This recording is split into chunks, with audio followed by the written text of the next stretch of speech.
Let's do a cheers to the Sobeys and Safer Liquid Beer of the Week podcast. Be right again. I love you guys. Careful, that cake's hot.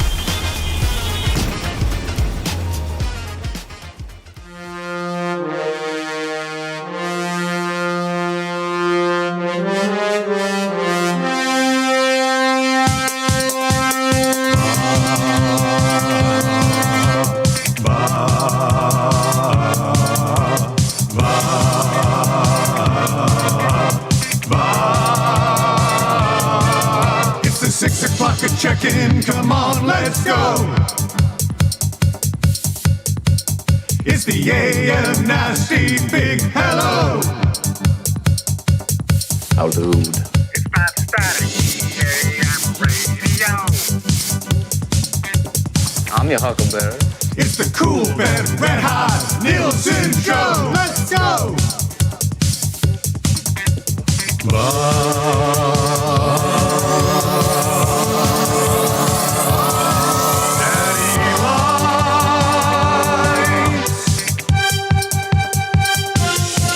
Everybody tune in, even my wife. Mommy likes too. And those Macromala intros are cutting like a knife. Hey, it's Mitch texting in, he's your dealer for life. Let's crack at 6 o'clock and log in with some sirloin bites.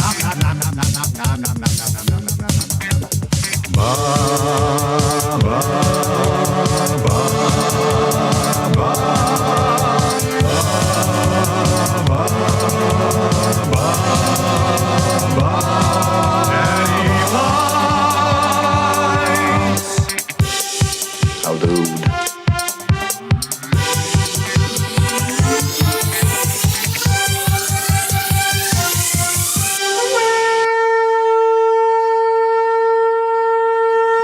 Good morning. What's going on, AM Nasties? Thank you very much for listening. The Nielson Show coming at you from the Popeyes Louisiana Kitchen Studio.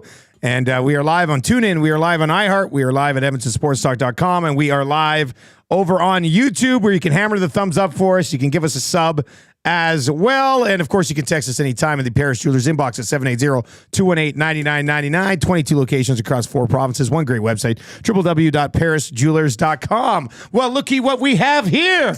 Hello, Gager, what's up, buddy? Nothing, man. Thanks for having me in again. Thanks for being in. Yeah, just this is the first time we got to do the morning show together. yeah. This is like the old days. Yeah. Kind of a little bit. Me waiting downstairs and Trying to get in and be like, Yeah. I'm walking up. I'm like, Gager, what are you doing here today? Oh, I just want to come on the morning show. Okay, that's great. Trev, can you turn me up just a little bit? What's up, buddy? What's new? What's happening?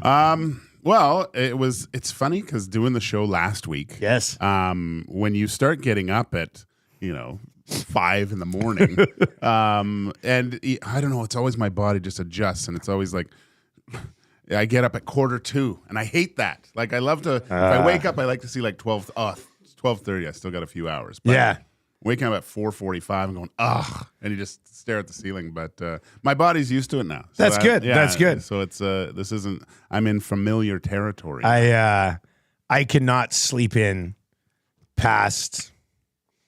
Like if I can sleep till 8 o'clock, no matter when I go to bed, it's a miracle to me. An absolute miracle. Saturday night after the Halinka, we went and had a little wrap party, so I didn't get home till later, and I didn't go to bed till like 3:30, and I woke up, and it was kind of bright in the room, and I was like, please don't be like 6 o'clock, like please, and it was like 9:15. I was like, okay, that's okay, all right. that's still That's 6.5 hours, but yeah, I mean, usually even when I'm home, no matter what, not that there's a lot of days off, but like on the weekend, the odd time, I'll wake up and I'll be like, oh, what time is it? And I'll look, it's 4:45. I'm like, really? come on. But then at least I can go back to sleep for like 2 or 3 hours. It's funny because my son changed professions. So What? He's. I thought he was loving the kitchen. Like father, like son. He is okay, but it wasn't his passion. Yeah, yeah. He's still looking for his passion. Yeah. But he jumped on board with the good people over at Weiss Johnson. Yeah. So he's helping with installing HVACs, learning all that stuff. Yeah. Like an apprentice kind of commercial HVAC guy. So he's got the tool belt and stuff. No, he's a tool belt guy now. But he works all day, and so I'm back to. It was nice when he finished school because I was down to one lunch make. Yes. But now you're making work lunch. I'm making work lunch. What a guy. I was making this morning because he gets up early too. Like he's up at 5. Really? But he was always like this before work. He has to kind of chill and relax before. So comes so he down, doesn't want to get up and go. Yeah, Okay. no, he's not. So he comes up, has a coffee. I think he actually goes and plays a few video games. Like he'll play like For Honor First thing in the morning. First thing in the morning, and then just get his and then grab his lunch and go. Really? Yeah. So what's he working? The old classic 9 to 5, 8 to 4, Yeah, 7 to 7. You never 7 know. to like 4 or something like that. That's not Yeah, too it's bad. Not too bad. Still get late Yeah. afternoon. Yeah. What is he now? Like 19? 19. Wow. Yeah. So. HVAC guy. Yeah. My buddy the Wuss was an HVAC guy. Oh, really? Yeah. He did it for a few years. Then he ended up going up to the mine in Elkford down there, and Okay. he's been a mine guy for a long time. But Yeah, he liked the HVAC thing. He doesn't know for sure. He's gonna see how it goes. Maybe You're 19, dude. Yeah. Like you could try 5 different things. Exactly. As long as dad's making your lunch, you're good to go. Yeah. You're You'll good to probably go. live with me forever, but yeah, it's good. That's what I've told Marshall. I was like, you can live with me forever, buddy. Yeah. My one buddy, Rubes, he was in studio that one day with Eddie, the 2 TSN guys came in studio one day. He's off this week. He's the best, one of the best directors we got at TSN. Awesome dude. Listens to the show like religiously too. So shout out Rubes. Anyway, he's off this week. I said, why? He goes, taking my daughter to McGill. Oh, I'm dropping her wow. off at post-secondary Yeah. at McGill. And I was just like, oh my God. That's huge. I can't imagine that day. Like, Yeah. that just sucks. I got him registered for some classes at McEwen. So Oh, is he gonna take some classes too? Yeah, so he's just like working for the summer and then. well, he's not too sure. Like he doesn't want to do a full load of classes and just kind of dabble and see what comes up. So he's got a good idea. I remember when I first applied to get into broadcast school at Lethbridge College, and the first year I didn't get in. Oh wow! And I was like, how in the hell? I had great grades in high school, like really good grades. I was like, how did I not get in to college? Like, but I got accepted to the university. Oh really? So I was just like, well, maybe I won't become a broadcaster. And then my plan was, when I went to the university, I said, I'm going to become a lawyer and then an NHL agent. And that's what I'm going to do. And then by about November of my first year at university, I was like, no, I got to get back into, I got to get into broadcast school. So I like reapplied and eventually got in the second time. But I didn't get in the first year I applied. It's just like Michael Jordan not making the varsity team his first year. Exactly like that, man. So this guy, I didn't even, dude. I'm finding you. It's 6:11 in the morning. Like we haven't even got to the announcements yet. But I do have to pass along this little story. So I'm sitting there, and you dropped off the Bergs like pretty early in this game. No, like, I start of the fourth. I thought get you through. Yeah. I don't know if it's overtime, whatever. You never know. So Dave, who's our like audio tech and cam, he's the guy in the booth who helps us with a lot of stuff. And I'm sitting there calling the game early fourth quarter, and he taps me on the shoulder while the game's on. And I turn around and look, and he's holding up the box of concession food that Gager dropped off for me. And I was just, do you bring that all the way in and then just leave it in the booth? The lady lets me come in now. I figured you must. I was like, so I turn around and look at it, and on the top, it was just like, Michael Jordan is the GOAT. Blah, blah, blah. And like I turn around, and I look at this box. I'm trying to call the game. It's written on there, and it does infuriate me. I was just like, damn you, Gager. Like, I really appreciate these hot dogs and burgers and donair sandwich, but not now. Not now. I'm trying to focus. And then Suits and I are sitting there waiting to do our post-game hit, and the box is sitting on a chair, like right next to the monitor and underneath the camera. So it's like I'm looking at the monitor that we're about to go on, and the box is like right here. And on the side of the box, it said, and make sure you give one to Tommy Huge Wiener Gazzola. And Suits is like, what's up with the Huge Wiener Gazzola thing? And I said, well, I'll tell you the story later. But then I totally forgot to tell him the story. But that made for a slightly awkward moment right there. That was pretty funny. My goodness. Yeah, Dave works with me on Sportsnet when I do it with Gene sometimes too. Oh yeah, he's the best. Yeah, he was with me at Halinka. Like okay, yeah. the running joke for about half of us at the Halinka crew were like, we'll see you tomorrow at Commonwealth. It's just like, see you tomorrow, Dave. Like, no, he's a really nice guy, man. He's a beauty. He does a lot of. He comes down to Calgary a lot, and you see him quite a bit. All right, let's lay out the show for you. If you are listening, if you need a conch, I know there's some text messages in there. People looking for conches right now, and let's bang a few of these on Northside Sandwiches in. It says, guys, can I get a conch for the Olympics being over? They took over my life for a bit, and I didn't listen to you guys once during that time. I was so absorbed. But it's nice to be back.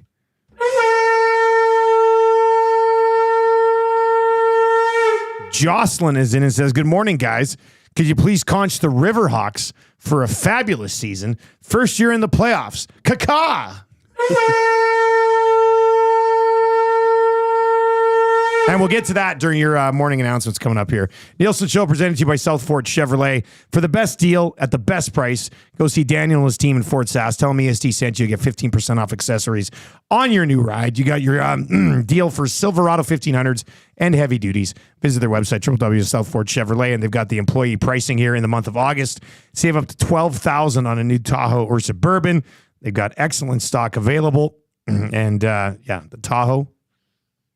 Come on, if you got a family, skiing, hockey, car seats, strollers, maybe 1, 2, 3, possibly 4 dogs, and you can save up to $14,000 on Silverado 1500s and HDs as well. The HD, of course, being heavy duties.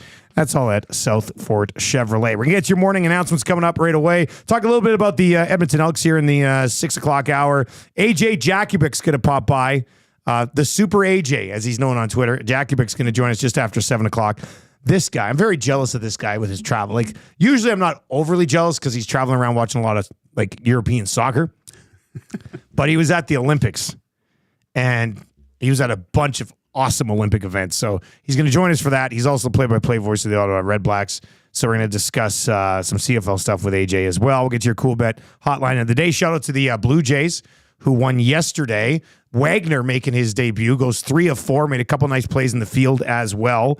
And the Blue Jays win. That was our Coolbet hotline of the day yesterday, so hopefully you rode with us. We will get to weekly confessions coming up just after 7:30 for the team over at Spectrum Rental. What else we got? Kind of easy trivia. 3 questions too many. That hurts for SBLLP. I've got the list of SD topics and categories that Maddie Iwanek wants us to discuss today. Today we'll be looking at Guest of the Year. That's best guest on EST, excluding Hangout guests. That's a separate category, I think. And then the draft of the year, the best EST draft performance. So we'll take a trip down memory lane on some of these drafts around, we'll probably go there around 8:30 this morning. So lots to get to on the show today. Right now, let's dive into your morning announcements. Brought to you by 100.3 The Bear, Edmonton's best rock.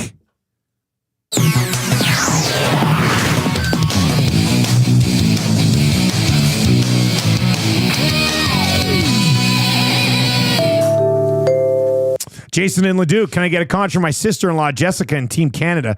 They're in Austria at the World Dodgeball Championships. They went 1-1 yesterday. You know, it's like I don't want to take away from people who are at like World Championships for dodgeball right now.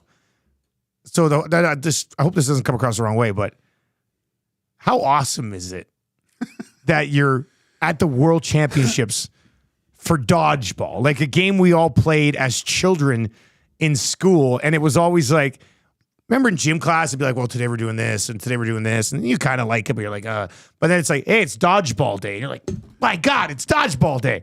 Now you're getting World Championships for this stuff, Gager. It brings me back to the smell of the old gymnasium, like the old, like with the stage. Yes. These are the old schools. Love with the stage. The stage was up there, and if you got out, you would usually have to go up and sit on the stage, and they'd cheer. It was like a mini coliseum. Oh yeah. Yeah. I haven't watched that movie in a while too. I watched it the other day. Did you? Yeah. The Rewatchables, Bill Simmons' Rewatchables podcast. They did dodgeball. Yeah. And so I threw it on one night when I was doing some work prepping for the tournament and stuff. And really funny movie still, man. Yeah. And did you know, like, dodgeball, so I learned this from the Rewatchables, dodgeball made like more than Anchorman. Did the it movie really? theater. Yeah.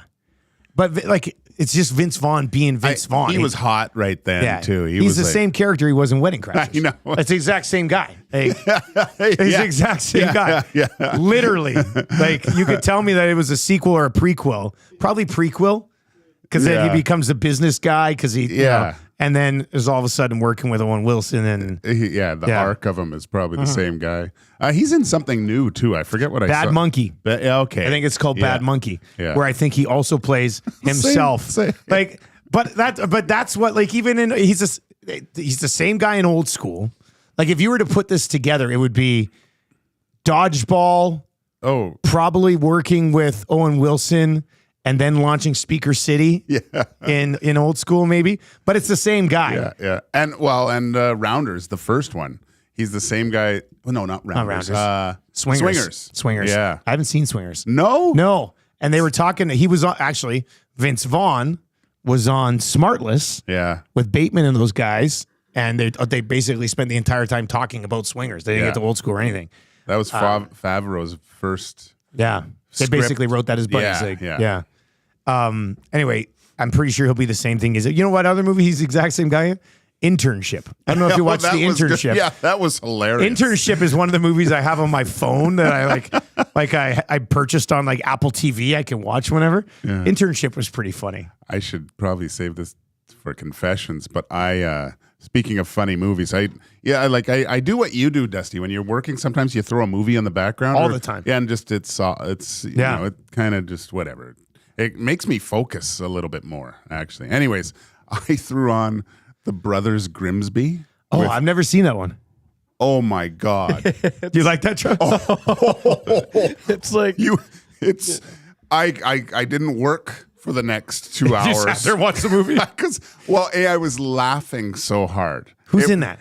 Sacha Baron Cohen and the other guy, I forget he's an English actor. That's must watch, Dusty. You'll be dying laughing. If you haven't seen it, it's so inappropriate, like crazy inappropriate, but so funny. Like the first scene, I'll just I won't even ruin it for it's just Trev and I will talk about it laughter. It's so funny. Really? So funny. There's some classic scenes in there. You know what I watched 2 nights ago? I threw on, I don't know if it must have just come up on Netflix because it's in like the top 10 right now, but Ace Ventura. Oh, I saw that. Yeah. And I was just like, you know what? I'll throw on Ace Ventura. Because I remember the first time I watched Ace Ventura. Or it wasn't the first time, because I think I went and saw it in the theater. But I was having a sleepover with 2 of my buddies in grade 6. Yeah. And we were watching Ace Ventura. And at the end of the movie, we must have rewound the part when he was beating the crap out of the Philadelphia Eagle. We must have we thought that we were 12. We thought that was the funniest thing we'd ever seen in our entire life. He just beats the crap out of it. So good. And then last night I threw on, I don't know, I usually sit down, like Tam and I watched episode 2, season 3 of The Bear last night. Nice. And then she went to like bed or watch another show, and I sat down to do some work, and I threw on it was The Change Up with Ryan Reynolds and Jason Bateman when they switched bodies. Yeah. That's pretty funny movie too. Really funny. Like I ended up watching the entire thing last night. And I finished work and watched like the last 35 minutes of the movie. I was like, you know what? This is an underrated comedy too. Yeah. It was pretty good. Leslie Mann's in it. She's funny all the time. So I guarantee if you watch The Brothers Grimsby after it, Dusty, you will text me. Really? Yeah. Trev's still anytime you mention the movie, Trev starts laughing. I'm like, yeah. It is so wrong. I don't know how it got made. Really. Like it's terrible. I remember when Sacha Baron Cohen, he went on like Kimmel, and he doesn't like to show anything of the movie, right? That was kind of one of his hang-ups. He doesn't, but he showed a scene from it, but we couldn't see it, and it just showed the audience's face. So really? We couldn't hear what was going on, but you could just see the audience's face, and they were just like, oh, and dying laughing. Really? Yeah. Okay. You know which scene I'm talking about. Yeah. I'll have to throw it on at some point. Oh, yeah. It's on Netflix, I think. Is it on Netflix? Yeah. All right. Okay. All right. If you want to talk about movies, I mean, it started with a sports conversation because of Dodgeball. Yeah. That's where this started. But Trev, do you guys play Dodgeball in your Edmonton Sport and Social Club team like with Zacticum? Yes, we do. Has Zacticum played Dodgeball yet? We have not played Dodgeball this season, though. But yeah, like Dodgeball, The last dodgeball game I was in, I feel bad. The rules are kind of stupid because if you get a headshot, you're out. Like if I throw the ball at someone's head, I'm out. But it's like you're supposed to dodge the ball. Like it's in the name of the game. So the last time I was playing, I got out twice from 2 headshots. And my second headshot, I broke the guy's glasses. No. Not my best look, but I felt bad for going. I was like, okay, I can take myself out here. But yeah, dodgeball is a lot of fun. I played it. I had one tournament right out of high school. I played in like a tournament in Medicine Hat, which was pretty good. It was like a beer league. No, it was pretty good. So yeah, I love me some dodgeball, but I can't wait to see Zach just get it in the face. Trev's the Rafi Torres of, Yeah, a little bit. of dodgeball. What are you wearing your glasses for? Well, come on. Yes, exactly. I was just going to say, how is that guy not wearing sports goggles? Yeah, go full Get Kareem. some sports goggles on, man. Yeah. Like, that's just unacceptable. When I played basketball, I was not a cool kid. I know it surprises many of you now because I just drip in swag, but I was not a cool kid. So when I played junior high basketball, I wore my glasses, but I had like the strap that would connect them like this, and then they'd be pulled back into my face like this. And I always wanted to get like the James Worthy goggles, but my parents were like, "No, this strap's $9." So I had the strap like that, and it just must have looked so lame, man. I had the James Worthy glasses. No, Did you? I had racquetball glasses first of all. Do you wear glasses? I had the surgery years ago. Oh, okay. Yeah. I was like, I've never seen you with glasses. Yeah, Huh? no, it was. And this is where, like, when you hear Strutty talk about me, it was always the shoot from far out because he can't see, and that was true as a kid. I couldn't see, and so I can't remember, but I guess I let in a ton of pucks from like the red line.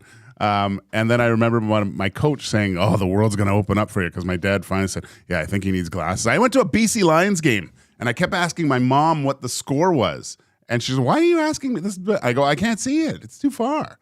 She goes, "Oh no, Gotta get glasses." And of course, my parents, they couldn't. We could only afford one pair. I couldn't have dual pairs. I couldn't have sport and normal, right? I just had to have the sport. Yeah. So I had to sit in there with my sport glasses in school, and that was very. I got teased a lot of it. But the worst thing about that is some kids played with glasses and it was fine because the air would go. Yeah. But if you were just a goalie stand there, all the heat and stuff, you'd start fogging up. Yes. So actually, my dad had to. I don't know how he got this, but he had to go get the anti-fog that astronauts use. No way. In their suits when they're doing skywalks or whatever. Still didn't work, but it was cool. Well, I was a goalie for 6 years, and I got glasses during my time as a goalie. And when I first started, it was I just wore like my player's helmet for a couple years, and then my parents got me my goalie mask, and for some reason, first of all, the glasses really didn't fit inside the iTech mask. So my dad like cut wedges into the foam on the side to try to jam my glasses in. But then I don't know why it's different than on player's mask, so they would fog up. Yeah. So then I had to start wearing contacts. And I would have to get, like, let's say we had a 6 a.m. practice. I'd have to get up at 4:30 to start trying to put in contacts because I hated touching my eye. Yeah. Like I couldn't do it. I'd fight it for like 45 minutes. It was awful. And then one time I'm standing there in net and my left contact fell out. And I could feel it sitting on my cheek here. And I was still trying to follow the play. And I was like this. And from center, I didn't even move. And the guy shot it low glove side. I was just like, right by me, left side. Didn't see a single thing. It was just, it was a mess. But I was actually not bad goalie until I got glasses. And once I started seeing it better, couldn't stop it worth you know what. I don't know what it was. It was like, I think before I had to focus so hard to see it. Yeah. I stayed with it more. But as soon as I got glasses, man, I went to garbage. It was just like, that's it, I'm done. Couldn't do it. That happened to me in a pro game once. I remember exactly where I was. We were playing Springfield in a terrible town. And I remember because Danny Briere got sent to the minors. And it was a big deal, and he was kind of poopy pants. And, your eyes are wide open, and I think it was my right one, fell out. Like, it just went, poop. And I'm like, no. And it was like, it was a delayed penalty, and Briere had like 3 shots, and he was just buzzing. I'm like, no. And I'm like, everything's going through your head. Where's my contact? I'm going to have to stop. And I look down, and it's just on a little mountain of ice. And so I knew You where saw your I saw it, context. but the puck's still going on. I go, it's right there. And so I'm like, I know where it is, and I don't want to screw it up. So I'm like, I'm moving around, avoiding where my contact is. And finally, we got the puck went, and I threw off my stuff, and there I am, like with trying to get this contact back in my. Oh God! That's awesome that you didn't go over it though. Oh no, I was stepping. I stepped over it at one point because I knew. We went left or right, and I was like, I can't believe it was still sitting there. But it was perfectly set up on this little patch of ice. Danny Briere scoring you. I think he did that game. Yeah. He was good.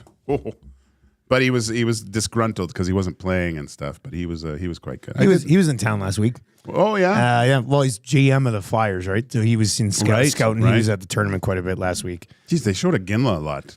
Yeah. Well, once Iginla got there, they're like, we got to show Iginla a lot. Yeah. So he was on TV for a couple of games. Well, Iginla was there. Connor was there. Briere was there. Peter Chiarelli was in the house. Was he? Yeah, he was. It was a bold move showing your face in this city again. Who else was there over the week? Who's he with? The Habs St. were all Louis? there. Ken Hughes was there. Yeah, he's with St. Louis, I think. Yeah, there's a lot of people in town. I mean, you get all the best players of that age group at the beginning of a draft year. They're going to be there to check that out. All right, 780-218-9999, 780-218-9999. We'll get to. Well, I want to get to. Well, a couple of things that we're going to get to with the morning announcements. We'll get to it here just after 6:30 this morning. Evander Kane is he going to be on the LTIR to start the year? Stoff seems to think so. So we'll get into that a little bit. Auston Matthews is about to become captain of the Maple Leafs. We'll go there. Talk some Elks ownership and the Riverhawks wrap up what was a pretty successful season for that organization. So we'll get into that a little bit coming up here just after 6:30. You can text us anytime at 780-218-9999. 780-218-9999. If you're watching over on YouTube this morning, hammer the thumbs up for us and sub to the channel where we're at 61 likes. So let's change 100 here before 7 o'clock. If you're watching right now, hammer that thumbs up. Trev, are you ready for the update? Yes. For Nisku Glass? I think so. Yes. All your glass needs at Nisku Glass? They do everything too. I thought glass places just do like focus on one thing. It's just like, oh, we only do windshields. These guys do everything. No, I think I had a friend that had a big, huge piece of. His parents bought a condo and they did some renos and they put in a huge piece of glass that had to over the condo, so it was all like from floor to ceiling kind of thing. What? I don't know how they got it up. Like they said, they had to get a crane and bring. You know who could do that for you? Nisku Glass. Yes. Trev, update. Let's do it.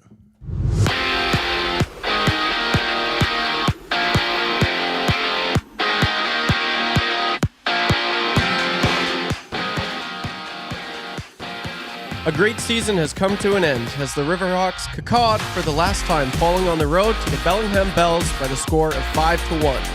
The Bellingham Bells will now make their way to the North Division Championship. Elsewhere in baseball, the Toronto Blue Jays got their series started on the right note with a win over the Los Angeles Angels last night by the score of 4-2. Game 2 of that series starts tonight at 7:30 p.m. And staying in Toronto, the Toronto Maple Leafs are expected to name third-time Rocket Richard Trophy winner Auston Matthews as the franchise's 26th captain.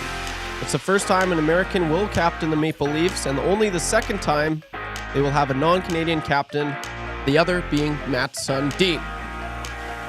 The Sports Update is brought to you by Nisku Glass, where they can meet all your automotive, residential, and commercial glass needs. They offer free pickup and drop-off services for your vehicle and free estimates at your home and business, and have a 4.8-star rating on Google. They will service anywhere in the greater Edmonton area and beyond. Give them a call at 780-955-7989 to meet all your glass needs.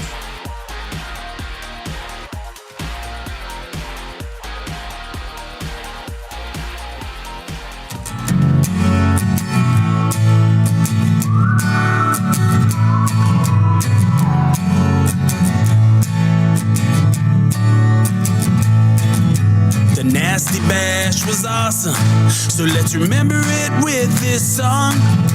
The EST on Corey B, tattoos still looking strong.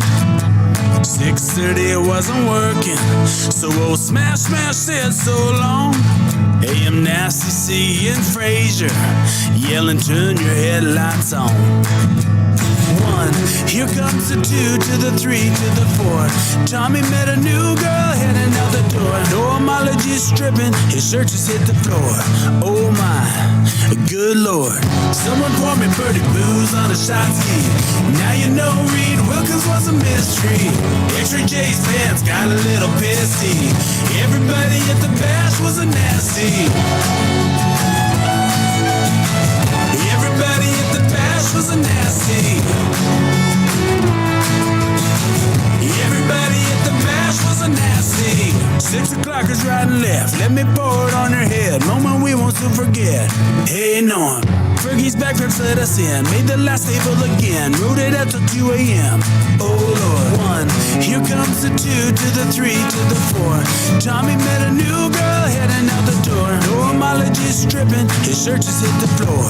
Oh, my. Good Lord. Someone poured me birdie booze on a shot ski. Now you know Reed Wilkins was a mystery. Extra J's pants got a little pissy. Everybody at the bash was a nasty. Everybody at the bash was a nasty. Everybody at the bash was a nasty. 6:34 on the Nielson Show. Nielson Show brought to you by the great fine folks at South Fort Chevrolet. Save up to $12,000 on a new Tahoe or Suburban right now, as that's the employee pricing for the month of August. You can text us in the Paris Jewelers inbox at 780-218-9999. One of your text messages will end up winning text of the day for A&W. Mama knows a good price and the simple pleasures are the best. So look no further. You can now enjoy a Mama Burger combo and a kids pack for just $12.49 at A&W. That's Mama Burger, fries, regular A&W root beer, kids buddy burger, little side of apple slices, made good granola bar, and a milk, all for just $12.49. Hurry in. Offers available for a limited time at participating A&W restaurants, and most A&W drive-thru locations are open 24 hours for your convenience. Brelando's in and says, just an absolute banger, Dusty. Yeah, Brelando was at the Nasty Bash. It was, that song should make you want to be at the Nasty Bash next year. Oh, yeah. Right? If that song doesn't give you FOMO, then what are we even doing here? Isn't that the official song of the summer, too? Oh, Shabuzi? Yes. That song is a banging song in the summer. Very nice, very nice. All right, a couple things to get to here. One would be Evander Kane. So we hit this yesterday on the oil stream. I think it kind of started to move a little bit on the hangout yesterday. Reed Wilkins was on the hangout yesterday. He was very good. So Bob Stauffer, let me just bring up, I want the official tweet. I can't incorrectly quote a Staff tweet. I mean, here we go. So this is the latest from Staff yesterday. Hearing there's a very good chance that the Edmonton Oilers' Evander Kane won't be ready for the start of the season and that he may require surgery and is likely to be on the LTIR to start the year, which certainly solves their cap issues. If he's on the LTIR, all of a sudden everything's fine. Probably have a full 23-man roster, and Holloway and Broberg will get their contracts and everything will be fine. So from that perspective, not the worst news in the world. You would want a healthy Evander Kane firing on all cylinders. That would be the ideal situation. What I find interesting from Staff's tweet, and obviously, Staff is in the know right up to the top. But I love the fact that we're still just sitting here going, he may require surgery. Like, has he not required surgery for like 6 months now? Oh, we were talking before the show is this a case where he's trying to rehab it naturally? Like if he can fix it himself? Well, go back into Connor when he had the knee surgery, he said, "Well, I could have the surgery or try to fix it through rehab and things." And obviously worked out great for Connor. Maybe this is a case where Evander tried to do that, but it seemed like, we don't know what their injury is. Like, right? It was Cass always said it was. What is it? Athletic pubalgia. Like sports hernia or whatever. Yeah, but it's got to be something a little bit more than that. If they're saying now it needs surgery, like even if just those types of things, a lot of times it does require it. But quick surgery done, a couple weeks, you're good to go. You can still kind of train. I don't think it's like it's too major. But now it sounds like this is something different. It'd be nice to know what it actually is. Well, it's weird to me because it's mid-August, and you're still sitting here going, may require surgery on something that was lingering since like December, right? And as you said, unless it is something different, but I'm pretty sure it's not. Pretty sure it's the same thing that kept him in discomfort in the playoffs, where it didn't even look like he could sit down on the bloody bench. Yeah, he couldn't. And you could see with his pushes and stuff. It just, you want, from an Oilers perspective, you do want everyone in camp, right? Like starting at the same time. We've seen guys, if there's any sort of contract disputes, because you haven't really heard anything of those two guys. Not that Broberg and Holloway have a lot of bargaining power. Like they're pretty much. There's not a lot of negotiations, and they don't really have too big a leg to stand on. But I think as an organization, you want to get everything finalized, and we're 6 weeks from camp, so yeah. Well, you're right. We're not that far away from camp. No, actually, camp would be. Yeah. Well. Yeah, probably five, 6 weeks, right? Like late September. It's close, man. Mid to late September. Really close. Like last year, I think they were having captain skates right now. They were going, Connor McDavid had everybody in mid-August. Not this time. Leon Draisaitl's still gallivanting around the world and stuff. This is a pre-honeymoon. Yeah. So how much, let's just say he is on the LTIR to start the year. You'd like whatever's going on there to start to get sorted out. I was told by someone very involved in the organization a couple days ago, and I mentioned this on the oil stream yesterday, that if they do go the surgical route, it would be, I was told it's like both sides. I don't even know what that means, but it would be like, it's almost like there's multiple things that need to be repaired. And that person had kind of hinted to me that he would probably be on the LTIR for the entire regular season. So take that for what it's worth. But if that's the case, where if it requires surgery, that the recovery time and the rehab time is that long, then you got to kind of worry about, is he going to be the same player too, right? Yeah. Because he was a shadow of his former self. He's had a rough go with injuries, like with the Oilers. The unfortunate the skate cut. And I think what was it, an ankle too? Didn't he like high ankle sprain, ribs? Like he's had a lot of. He's been banged up quite a bit, and you could see it in his play, because not that they're all fast, but Evander seemed to have that kind of, his first step was quite explosive, right? Like, and it hasn't really been there. And I know with the hip injury or whatever it is, obviously he didn't have the same type of mobility, but I just felt like there's something else been bothering him for a while, because I just haven't seen that where he's able to just get a little bit of separation, at least for the first step with him, because he has that, gets some room, gets away, and gets that shot off, and he can beat goalies from distance, and you just didn't really see that. Your reaction to 780-218-9999, 780-218-9999. X-Ray J's over there. X-Ray J made the Nasty Bash song.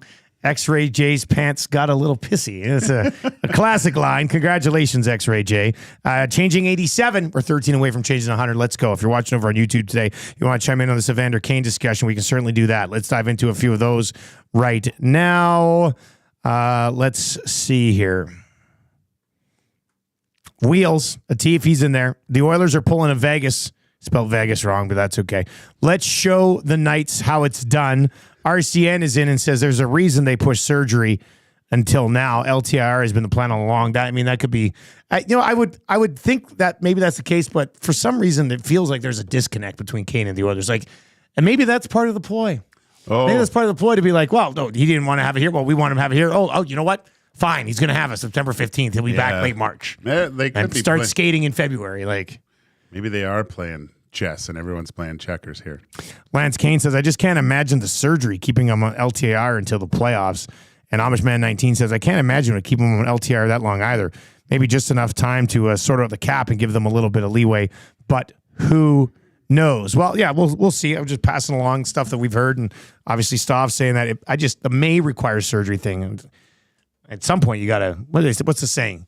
You got to pee in the pot or get off of it. Yeah, and that's what's happening here right now. Got to quit giving out no trade clauses. That's what they. That's true too.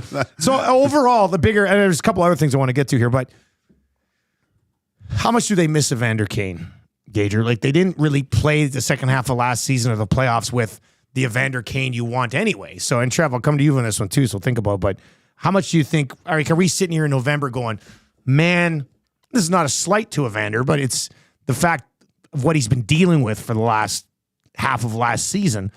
Are we sitting here in November going, man, this team misses Evander Kane, or are we going, well, it'd be nice when Evander Kane comes back to help what's a really, really, really, really good group? How do you think we're viewing that? Like, do they miss him that much? I don't think we'll really know until the season starts. I mean, other guys filled in the playoffs, obviously, and they were. But then again, they're probably a healthy Evander Kane away from winning the Stanley Cup too. That's a good point. If you had Evander Kane crashing and banging and scoring 4 goals in the Stanley Cup final, you probably win the Stanley Cup. Yeah, I think that's so. There is an element to his game, and I think I talked about this way back on Two Guys, that when you don't know what you don't know with a player, but he's the division itself. I look around in the Pacific. What other team does he really get into a 7-game series? When is he going to be the most effective? And you look at Vegas, a little bit bigger. He can assert himself. I think in the LA series, he's a necessity. They're a little bit more focused on the physicality things. Dallas, I mean, that was a no-hitter. I mean, even the finals, it wasn't overly physical, like not a lot of after the whistle type of things and getting under the skin of the opposing team. But I think you need that. You need that type of. And they have some guys to do it, but it's always doing that by committee. The one guy, not so bad, but when you get guys, we always said Evander Kane's able to drag guys into the fight a little bit more than most play. Get that play on the edge a little bit. When he finishes checks in the offensive zone, like he hits to hurt, not just to separate man from puck. So it's going to be they're going to miss it if he's not available. But I think he's a necessity come game 83. What say you? 780-218-9999, 780-218-9999. You can also hit us up over on YouTube in the Nasty Chat as well. And if you're watching on YouTube, if you're not yet subbed to the channel, trying to make a push up towards 10,000. We're 4 away from changing 100. Trev, your thoughts on Evander Kane? You get ready. You get ready to change 100 over there too, Trev. Yes, I am ready. I'll just change the button here, and we're all set. Okay, good. Let's do it. So yeah, Evander Kane. Obviously, when he's healthy, you miss that Evander Kane. Yeah. It's just and you want that Evander Kane. But for the first time since he's been in the Oilers organization, we saw some of the post game comments, and I don't think certain players will miss that necessarily. So. It's tough because he can provide, and when he's at his game, like you need a player like that, especially in the playoffs, to counter the JT Millers, the physical players, because he gets under your skin, and he's kind of a rare breed in the NHL today. I know for players like forwards, it was him and Brady Tkachuk to have like 20 goals and like 200 hits this season, and he was in that list, right? So. Any player would be like, and if you're chipping in, right, like to be a physical player and to chip in offensively, obviously that's a great addition on any team. But it's just the baggage that he's starting to bring this year. So 2 years ago when he was or 3 years ago, I guess now when they just got him, I was like, yep, I miss that Evander Kane, and I don't juicy. Remember Game 7 and all that stuff. And I don't think we'll ever see that Evander Kane again. But regardless, I still think this team will miss him. But I mean, you look what they were able to get, and you got Dylan Holloway coming in, Jeff Skinner. I think he's a little bit more replaceable, especially with Holloway because he has that physical aspect. So a few years ago, they would have missed him a lot more. I'll say that. Do you think that hit it? Oh. I thought Changing 100. I thought you were ready. Go ahead, Gager. Do you think that because of the strength, and I mean, you've been putting lines together for a while. Has he been in your top 6 at all? I think I had him in there one time. One time? Yeah, I've been moving. I mean, Janmark was in my top 6 yesterday, so Kane's been in there for sure. But do we get poopy pants Evander Kane playing, not with either? You knew he wasn't happy when he wasn't playing with the big boys, yeah. And so, and it's not us speculating. He made it clear he wasn't happy. Like, and he has to be playing out of sight to be in that top. Everyone does. Yeah. Like, I mean, so does Arvidsson, so does Skinner. But like, you add in those two guys, and that's 2 more bodies you got to overcome to play in the top 6. Right? Yeah, those guys kind of, I don't know if they push him down the lineup, but is a disgruntled Evander Kane not worth it playing bottom 6 rather than, is he a distraction to the team? Do we get those sound bites? I mean, he's going to be out there saying, well, you only got so many Has minutes. a good game. Yeah. Talks with Gene in the intermission and is like, I could do more. Yeah. Is that he's got to get out of his own way a little bit. And I gave him the benefit of the doubt this year. It's always hard to play with an injury. You're upset because you can't do what you normally do, right? And that's so. But if he's healthy and everyone's got to accept their kind of role, it's going to be interesting how Coach K negotiates that if and when Evander Kane come back. No, absolutely. And your second mix and match Mondays, your lineup, we didn't even have Evander Kane in it, or I guess you did. I did the one without Evander Kane. Yeah. And Yeah. it was, and Well, I was like, if he's not around, right? Like, Soothsayer. here. Yeah, and we were Yes. talking about it. We were just like, this is still a pretty good it was lineup. still a pretty good team. It's your Yeah. fault. Yeah, that's what it is. I better watch it. Forcing him into surgery. He's going That's, to pull you out of the scrum, Dusty. Yeah, he saw my lines without him in it and said, "That's it. I just got to get surgery now." Probably not. He just launched a new wine. Did He just had a big wine event. Yeah. He's a businessman. Like, we get it. We're in the booze business as well. Oh. I mean, best of luck. Best of luck in the booze business. I see Lance Kane over there. I don't know. Lance Kane. Now, I mean, it doesn't. Are you related to him? Because Lance Kane says he's the 3rd best player on the team. And I sorry, man. God love you, Lance. You know we do. But Hyman is a better player than Evander Kane, for sure. Yeah. Bouchard and Ekholm are both better players than Evander. Like, Evander Kane is not a top 5 player on the Oilers. And that's a good thing for the Edmonton Oilers. But what are we talking about? 3rd best player on this team? Come on, man. If he's the 3rd best player on the team, him out of the lineup, the Oilers are struggling. You know, that's. Yeah. And, I mean, gosh, you could take you could take McDavid out of that team, and they're still really, really good. Like, With the roster they've constructed now, even without Connor McDavid, they'd still be a playoff team. Yeah. That's how I good think they are. I mean, maybe I'm. Oh, I don't think so. Yeah. Of course. Yeah. I said it. I can't back up that. No, you That I compliment? Yeah. agree with you. 780-218-9999. Get yourself into the Paris Jewelers inbox this morning. A couple other things we want to discuss here from the Popeyes Louisiana Kitchen studio. And we'll come back around to the Kane stuff. Obviously, people will continue to chime in throughout the day. Auston Matthews. There's going to be a press conference. Was it on Wednesday? It's on Wednesday. You're going to see it. It'll probably be up on tsn.ca, I would think. Auston Matthews is going to be named the captain of the Toronto Maple Leafs. They'll be taking the C from Tavares. I already see people online that don't like the fact that like they're stripping Tavares of the C and giving it to Matthews. Somebody, I can't remember who it was. Somebody had texted in earlier today in the inbox and had somebody like putting duct tape over like a huge crack and being like, fixed. Like, so this is a big thing. Auston Matthews going to become the captain of the Toronto Maple Leafs. I think Trev said in his update, just the second non-Canadian captain ever. Matt Sundin was the other one.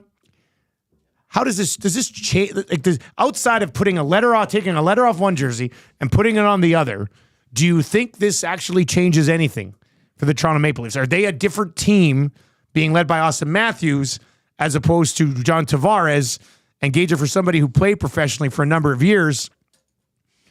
What would a changing of the C do in a room, if anything at all?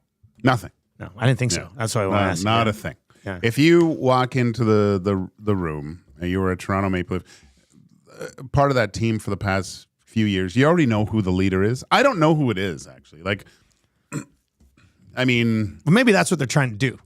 Maybe they're trying to be like, we've been asking who's supposed to lead this ship. That means Tavares isn't doing a good enough job at it, so... Tavares doesn't give the best interview. I'll say that. Austin's a little bit better in that regard, but he's one of the best players in the NHL. It makes sense to put the C on him, but from a player's standpoint, some of the best leaders that I've played with didn't even have a letter, but they were leaders of the team. it's just you don't need that. I love that old Mark Messier thing. What does the captain mean? Well, you organize the parties and make sure everyone gets home after a late night and take responsibility that way. But no, I don't think it means more. So, I mean, it's pretty cool for Auston Matthews to become the captain of a storied franchise. That's pretty cool. You know, when all's said and done, and he's back in Phoenix in his man cave with his jerseys, he'll have C's on his Toronto Maple Leafs jerseys hanging up, which I think is cool. But other than that, it's not a big deal. And Tavares is Tavares. He could probably care less, and it's a little bit of a handing off the torch because I do believe this is his last year, right? That's how you can view it, right? Yeah. Passing of Tavares is a UFA after this year, right? Yeah. So I mean, you could have just waited a year then, and then you wouldn't have had to have this whole conversation. But it gives him something to talk about. You know, I think about I don't think about it lots because I don't care really, but I do wonder where the Leafs are right now. If they never spent if Tavares never wore Leafs PJs. They spend that money on a goalie, or maybe not even a goalie. They spend that money elsewhere in their lineup. Do you think the Leafs are better off today if they had not signed John Tavares? Yeah, way better. And that's not a slight at Tavares. It's the construction of the team, right? Yeah, to go so forward heavy, and I like that William Nylander. Like he's become like that really good, and Matthews too. They're better two-way players, but they need the Ekholm, right? They need that minute muncher. And Riley's great, but I just don't think he's not that stalwart on defense that can contribute in key situations offensively and just be a beast on the back end. They've never really had that guy. The Toronto Maple Leafs. I'm trying to think back when have they had that really solid stud on defense that he was, by the end of the year he was plus 60. I can't. Yeah, you know what the Leafs need? Matthias Ekholm. Yeah, I mean every team needs a Matthias Ekholm. The Oilers happen to have the guy, but other teams have that type of guy. But they're on the edge, and that's what they need to push them off. Like that's the final. So Tanev doesn't necessarily move the needle for you at that level? Not at this point. No, I don't think so. I mean, he's a great player. He's a good player. But but I don't like the Oilers. You know, was he that much of a difference? I was kind of worried about what that looked like for the Oilers when they made that deal. That defensive core looked really good, but I mean, he wasn't Ekholm. No, Ekholm's different, man. Man, what a move. Adam Larson, kind of that type. That's who the Leafs need. Someone like that. Well, we'll see how this plays out. I'm very interested to see the reaction in Toronto when they officially Bieber's got to be fired up. Oh, yeah. I think Biebs is very excited. Biebs goes right now. He's got a drawer in his house with a bunch of white C's. And he's just like, it's time. Here we go. Boom. Pop that on there. A couple other things to hit on here in the 6 o'clock hour. We got AJ Jakubec coming up just after 7 o'clock. He was over at the Olympics, voice of the Red Blacks, local guy here as well. Elks ownership news, would say at this point, expect something this week. It's Tuesday. By the end of the week, I do believe the Elks will have new owners. So keep tabs on that as we work our way through the week. And the Riverhawks eliminated. Hell of a season for the Riverhawks. Honestly, I mean, outside of selling out every game next season, I don't know how they do better. Really, the success on the field. Yes, they could have advanced further in the playoffs, and I guess that's. But it's so tough in these leagues because you're not building you're bringing different guys in all the time.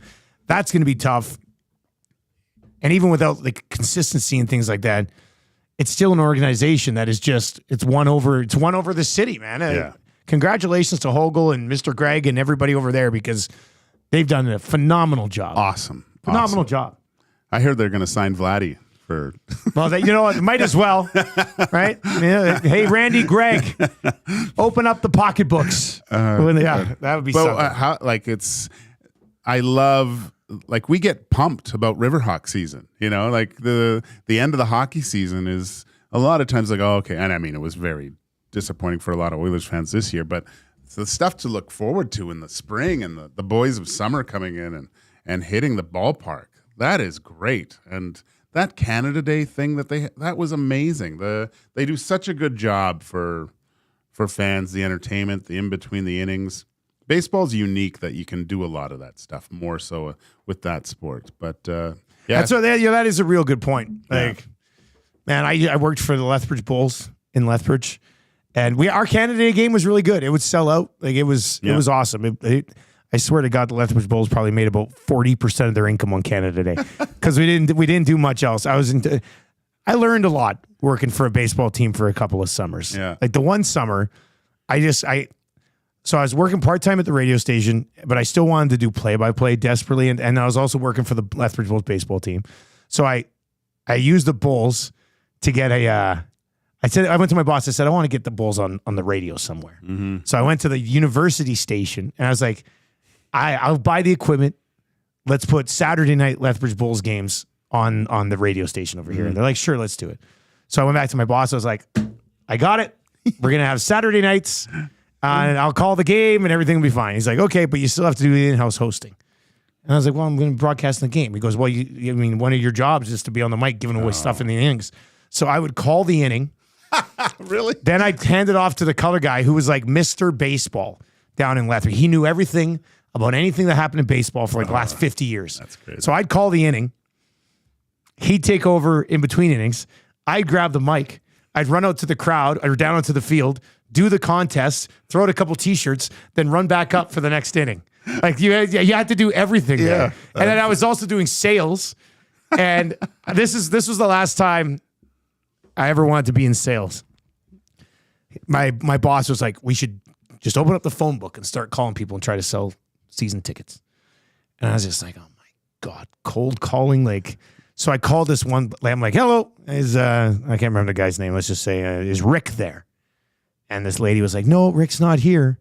And I was just like, oh, well, do you know like when he'll be home? And because it was his name in the phone book. So, and she goes, no, he died. And I was just like, so can I interest you in one ticket?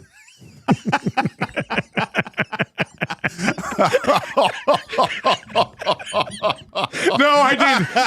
I didn't say that. But what I did say, I hung up the phone immediately. I went into my boss's office and said, I'm done calling people to try. A lot of they pick up, I'd be like, yeah, I'm with the Lethbridge Bulls. They're like, the Lethbridge who? The Lethbridge Bills? No, I'm paid up. Click. Like it was, yeah. So that was the end of it for me. So the Riverhawks have just done a phenomenal job. Like just, it's awesome. The kids love going. They don't care who wins. You just have a good time at the ballpark. So it's got to be easier with recruitment now, right? Like when they go and try to get guys to come, because it's mostly college kids, right? Yeah, they're the best organization in the league. Yeah. I mean, they are. When you look at the way they're run, you look at their attendance, they're the best. Would you rather play it in front of 7,000 people or a couple thousand or maybe even a couple hundred? 400 in some places. So and they're beloved here. That's another thing. So yeah, very well-run organization, and congratulations to Hogle and the team at the Riverhawks. Thank you very much for being partners with us and having your games on the station this year. It was a lot of fun, and hopefully we can do that again next year. All right, if you're watching over on YouTube today, hammer the thumbs up and give us a sub as well. Well over 100 already, so if you're watching over there, let's hit that thumbs up. You can text us anytime, 780-218-9999. If you're listening on TuneIn or iHeart or at EdmontonSportsTalk.com, just fire the link to your friends so they too can listen. AJ Jakubec is going to join us, the voice of the Ottawa Red Blacks and Mr. Olympics. This guy, he was at a lot of the bigger events, I think. So we'll get into. I think he was at the Canadian basketball game where they lost, though. So anyway, we'll get into some of the highlights of the Olympics with AJ when he joins us. He's going to be popping by. We'll get to confessions. That's coming up just after 7:30 today. Coolbet hotline of the day on the way as well. We'll try to make it 2 in a row to start the week. More of your text messages about Evander Kane. More of your text messages about Elks ownership. If you want to chime in there, Rip City Steps says phone books classic. Has Trevor ever seen one? Trev, have you ever used a phone book in your life? You kidding me? That was I used to have so much fun. Because What? well, What? whatever. It was just it blew my mind. Where's this going? Beating people up? Yeah, no, the phone book. Because like I moved from Lethbridge, and then I moved from Lethbridge to Pincher, and then I moved from Pincher to Tabor, and then from Tabor back to Lethbridge. So I moved a lot, and I was always so fascinated. Well, especially when I was younger, those first 3 moves, I'd be like, "Mom, did we make the new town phone book?" And she'd be like, "I don't know, like." They haven't given us the new one yet. And so I'd be like, I'd always be asking my mom, like, have they released it? Have they released it? And then she's like, Trev, look at this. And then I'd look and I see our new name and the new number and everything. I'm like, oh my gosh, this is crazy. It was the coolest thing ever. So yes, I know what phone books are. I loved them because it'd just be so much fun because you could look up your friends and your family and you could see, it was kind of weird, I guess. I'm like, I could see everyone's numbers and all the families. And I'd be like, yeah, so I'm all for phone books. I wish that they could bring them back. In case you were wondering, Trev's from a small town. Yes, yeah, exactly. Yeah. But it was so. I've never heard anybody go like phone books, man. So much fun. Yeah, well, it was like we didn't have anything else really to do. So, but looking, all my friends up on the phone book, it was a lot of fun actually. Oh Good my memories. God! All right, hey, did you send AJ the link? He says he hasn't got it. I just did. Oh, okay. My bad. All right. AJ Jakubic's gonna pop by. Let's get to the phone book boy. He's got a sports update here for Green Plan. Also, I think the guys from Green Plan are in on the hangout today. Davin and their boys. Yeah, so that'll be a lot of fun. All right, let's get. Man, you're such a beauty, buddy. This is great. Now I know what to get you for Christmas. A phone book. Do they like? Can you still go? You must have to go pick up a phone book now. I think like, yeah. You don't get it. It's not like Can you imagine being that mail guy catalog anymore either. Like the good old days. The mail guy that day must have sucked. Oh my God, phone book day. Phone book day in an apartment complex. You're dropping one of those things off. I think what would happen back then is you just drop like 60 of them by the mailbox and you're like, get your own phone book. That's what I would do. All right. Scalding Gord says, Trev wouldn't have been good in witness protection. All right, take it. The update. Let's go.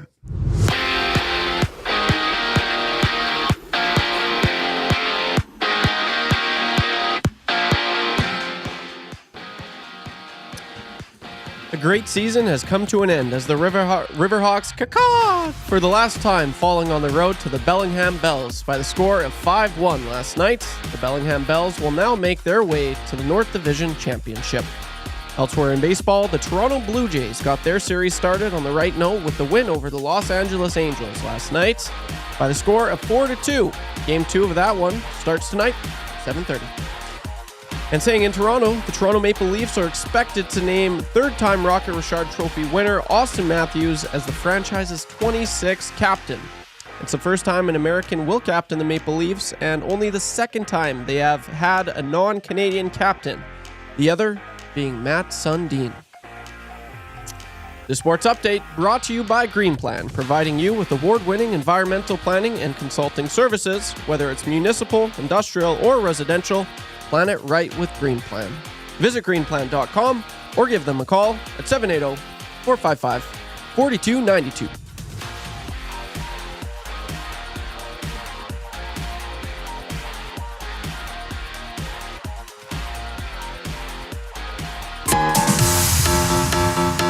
Game 7, baby. 7. It's gonna be juicy.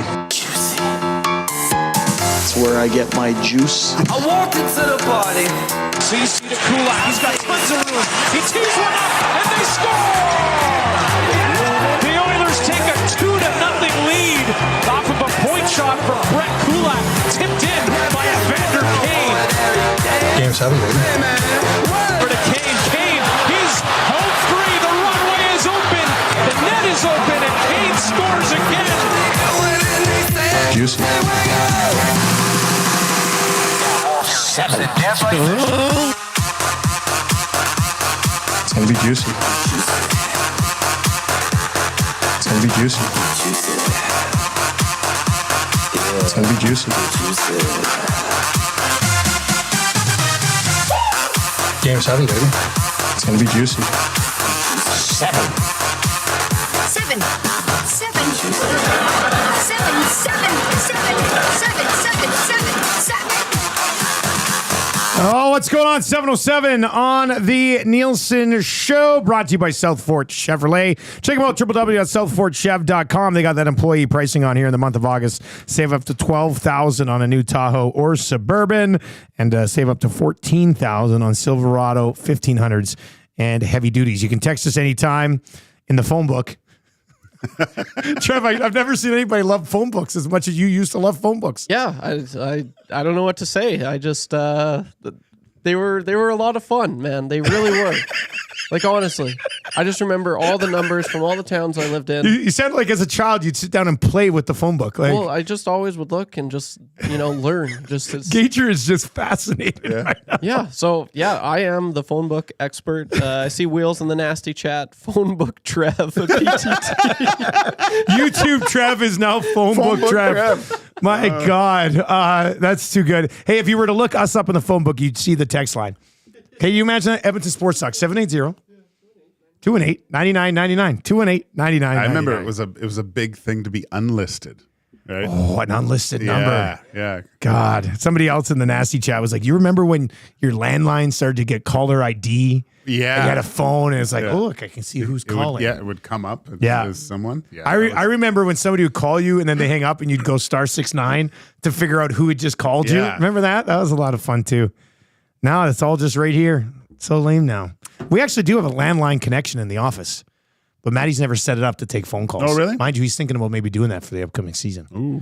Which I don't know if it's a good thing or a bad thing, but I kind of do miss some of the post game and the inebriated fan the nut jobs calling Tommy. The link we set out, like the link that like AJ is connected to, and he's going to come on here right away. The link that we send to you usually on Tuesday mornings. We could put that out, and have people just randomly come on video on post game. I think that's a little too sketchy, but that would be fun. Yeah, that would be fun. All right, you can text us anytime, 780-218-9999, 780-218-9999. Lacombe Drew is into the inbox this morning. It says, Trev loves phone books more than my 4'10" mom driving a school bus and using them to see over the wheel. Yeah. Now she has to use like one of those fancy little booster seats or something. All right, this guy is probably somewhere in South America right now. I don't know where AJ Jakubec is. He's all over the world. He's a traveling man. He's the voice of the Red Blacks. We'll get to some CFL. But AJ, what's going on, buddy? How you doing? I'm outstanding in Ottawa, Canada. No big trips till November now. Till November. That's not that far away. Like when I plan a big trip, it's always like 4 years from now I'll go see your net. What's in November? Where are you going in November? Well, the week after Grey Cup, going to New Orleans, going to see New Orleans and Baton Rouge, but 5 nights in New Orleans, LSU, Oklahoma on the Saturday, and then Saints Rams on the Sunday. My goodness. Wow. And you got back from the Olympics in time for the Red Blacks game, but how many days were you overseas? 10 nights, 7 in Paris, 1 in Saint-Étienne, and 2 in Lille. So 10 nights in France. Okay, so what was your highlight? I know you were at a bunch of events. I was following along, but what was the highlight? I had so many. It was kind of insane what I did. Like I saw 12 sports in 10 days. And like men's basketball was probably the biggest one that I was excited to see because Canada was in for the first time since Steve Nash Sydney back in 2000. But and it was great until the quarterfinal. And were you there for the quarterfinals? Yeah, that was my last event.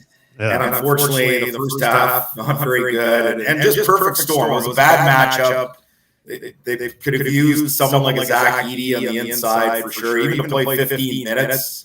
But between being at the Canadian women's soccer game against France, that's honestly one of the greatest sporting events I've ever attended. Just to see, knowing the stakes and what they had been through, and to know that they needed 3 wins and a win against the number 2 team in the world to go through, and they pulled it off in the manner they did was incredible. Saw 2 of Summer McIntosh's gold medal swims, which was great. 100-meter finals, both men's and women's were outstanding.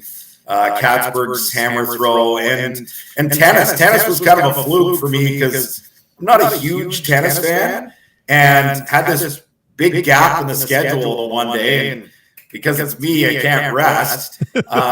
$58 Canadian ticket to go see men's and women's singles at center court at Roland Garros, and it happened to be Djokovic Nadal. So that was incredible. Just to see, like, Djokovic smoked him the first set. It was 6-1, then it was 4-1. But that stretch when Nadal went from 4-1 to 4-4, even I got out of my seat when he tied it. It was pretty amazing atmosphere and really cool to see. And just all the different sports I saw, just to see athletes at the highest of their level competing, whether it was handball, table tennis, whatever it might be, rowing. It was a really awesome experience to see the whole thing. What AJ? I was talking about this with Eric last week. Vancouver Olympics. When I look back at that, there was that sense of Canada and doing well. And I know that we had some Olympics through COVID, but it really seemed like the Parisians really embraced this whole moment. Was there that sense of like kind of national pride at this event? Like, it just seemed like everyone was having such a good time. It went off with, all the different storylines. I would have gone to shooting to see that Turkish hitman do that with his hand in his pocket or whatever. But did you get that sense of just walking around the streets of Paris and how sports can just bring like a country together? Absolutely. They were so into it. And I feel like the athlete that did it was Leon Marchand. Like I was at a couple of different events where I saw him swim a semifinal on, I believe it was the night that Summer McIntosh won gold in the 200-meter butterfly. And certainly people were excited about that. But you really felt it when he was swimming for gold. I was at USA South Sudan men's basketball at Lille, and there's like 5 minutes left in the game, and everyone's going nuts in the stadium, and I had no idea what it was, and I thought, like, is Snoop here? Is LeBron waving to the crowd? What's going on here? And then all of a sudden I realized everyone's on their phone watching Leon swim, and when he won gold, the place just erupted. And the same thing happened when I was at a train station another time. So you could really feel it, and honestly, by the end, like I was, and maybe this was because Canada lost to France in that quarterfinal game, and maybe it was because Wyatt Sanford lost to a French fighter in what I thought was dubious fashion in a semifinal. But by the end, that LA Les Bleus chant, it felt like as obnoxious, if not more, than the old USA chant that we're used to hearing for the last 40 years at Olympics. But like when you take a step back and look at it, it was great to see how unifying it was for the country, how behind, all of their athletes they were. And they were into the games. They were into the entire games, but they were definitely in to themselves. And it was cool to see, just knowing, especially the political strife that's going on all over the world, but they've been dealing with that as much as anyone in the last few years. I know you travel a lot to watch sports. Like, where does this trip to the Paris Games rank for you, AJ? Yeah, it's up near the top. Like I was thinking about that. Like there's so many now. Like I was able to get to the World Cup and go to 34 games a couple of years ago, and a couple of other trips that I think of. Did you say 34 games? Yeah, 34 games in 21 days, that one. It's kind of insane. When you think back, and it's funny because my girlfriend, like I remember talking to her halfway through the World Cup, and after Canada got eliminated, I remember talking to her, and she reminded me of this when I went to the Olympics. She's like, you remember that conversation we had about how you're ready to come home halfway through the World Cup? And I was like, yeah, but in the end, I have no regrets about the World Cup. And that was, I don't know if I felt the same way this time because it was 10 days, but like I was exhausted for probably the 5 to 6 days. Like of the first 6 days, 5 of them I saw multiple sports in multiple cities, because there was, I'd go to table tennis in Paris in the morning, and then go to Saint Etienne for soccer at night. And then the next day I'd leave and go see tennis and swimming in Paris, and then Lille had basketball. There was 3 days where I was there, and of course, because I couldn't go without seeing something in the morning, I'd book handball for the morning. So I just wanted to see as much as possible. And like leaving, I was like, geez, I really wish I could have seen rugby sevens. I really wish I could have seen fencing. But no, it was exhausting. I didn't have a sit-down meal in Paris until 6 days in. I had French onion soup and dessert at 2 a.m., which was my first sit-down meal at this Au Pied de Cochon, which is open till 5 in the morning.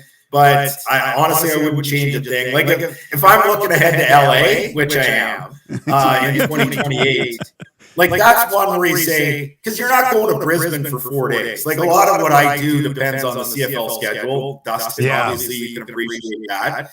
So the Red Blacks just happen to have a bye week in the middle of the Olympics. And I'm like, if I can pull this off, I'm going to do it.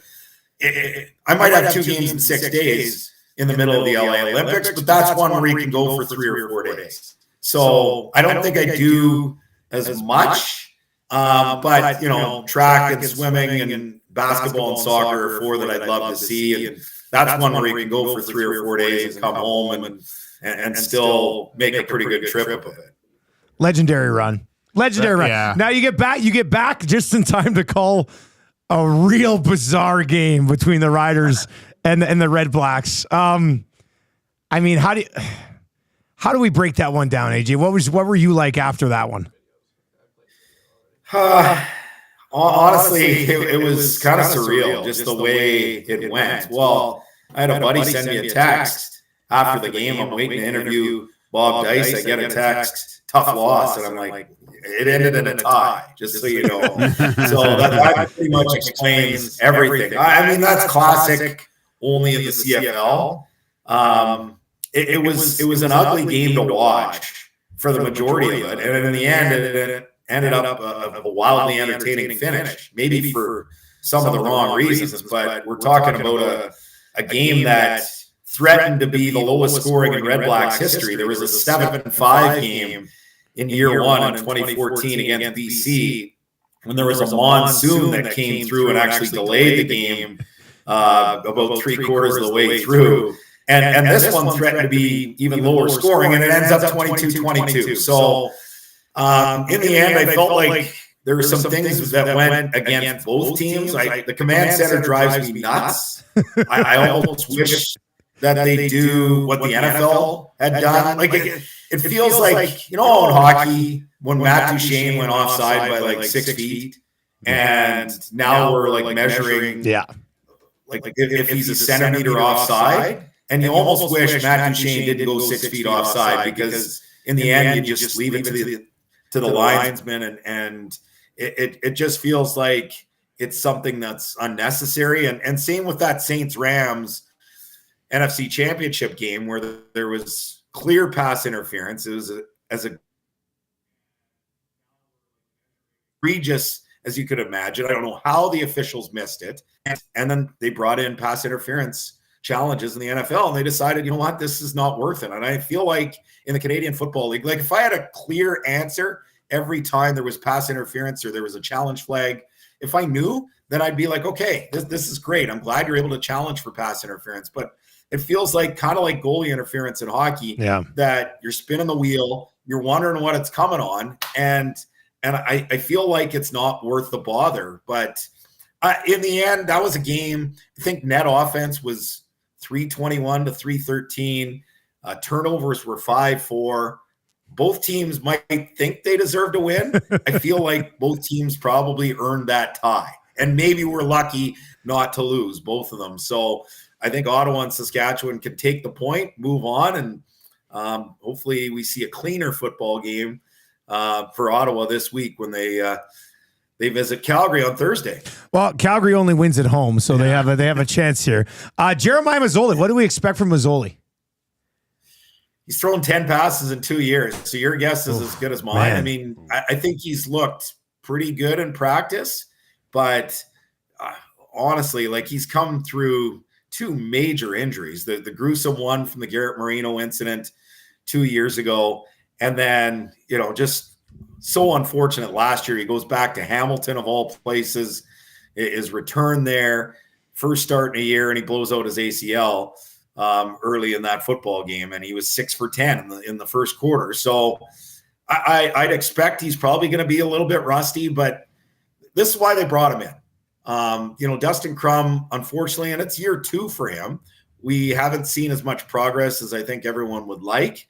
He showed some real good things last year, going from 4-string quarterback to leading the team down the stretch, but you see some progress this year. And that's why, there was some consternation here in Ottawa about, okay, well, why are they bringing Masoli back? And I think this is exactly why they're bringing Masoli back, because now you've got some better options. Now, the good news for Ottawa is it doesn't sound like Drew Brown's going to be too serious.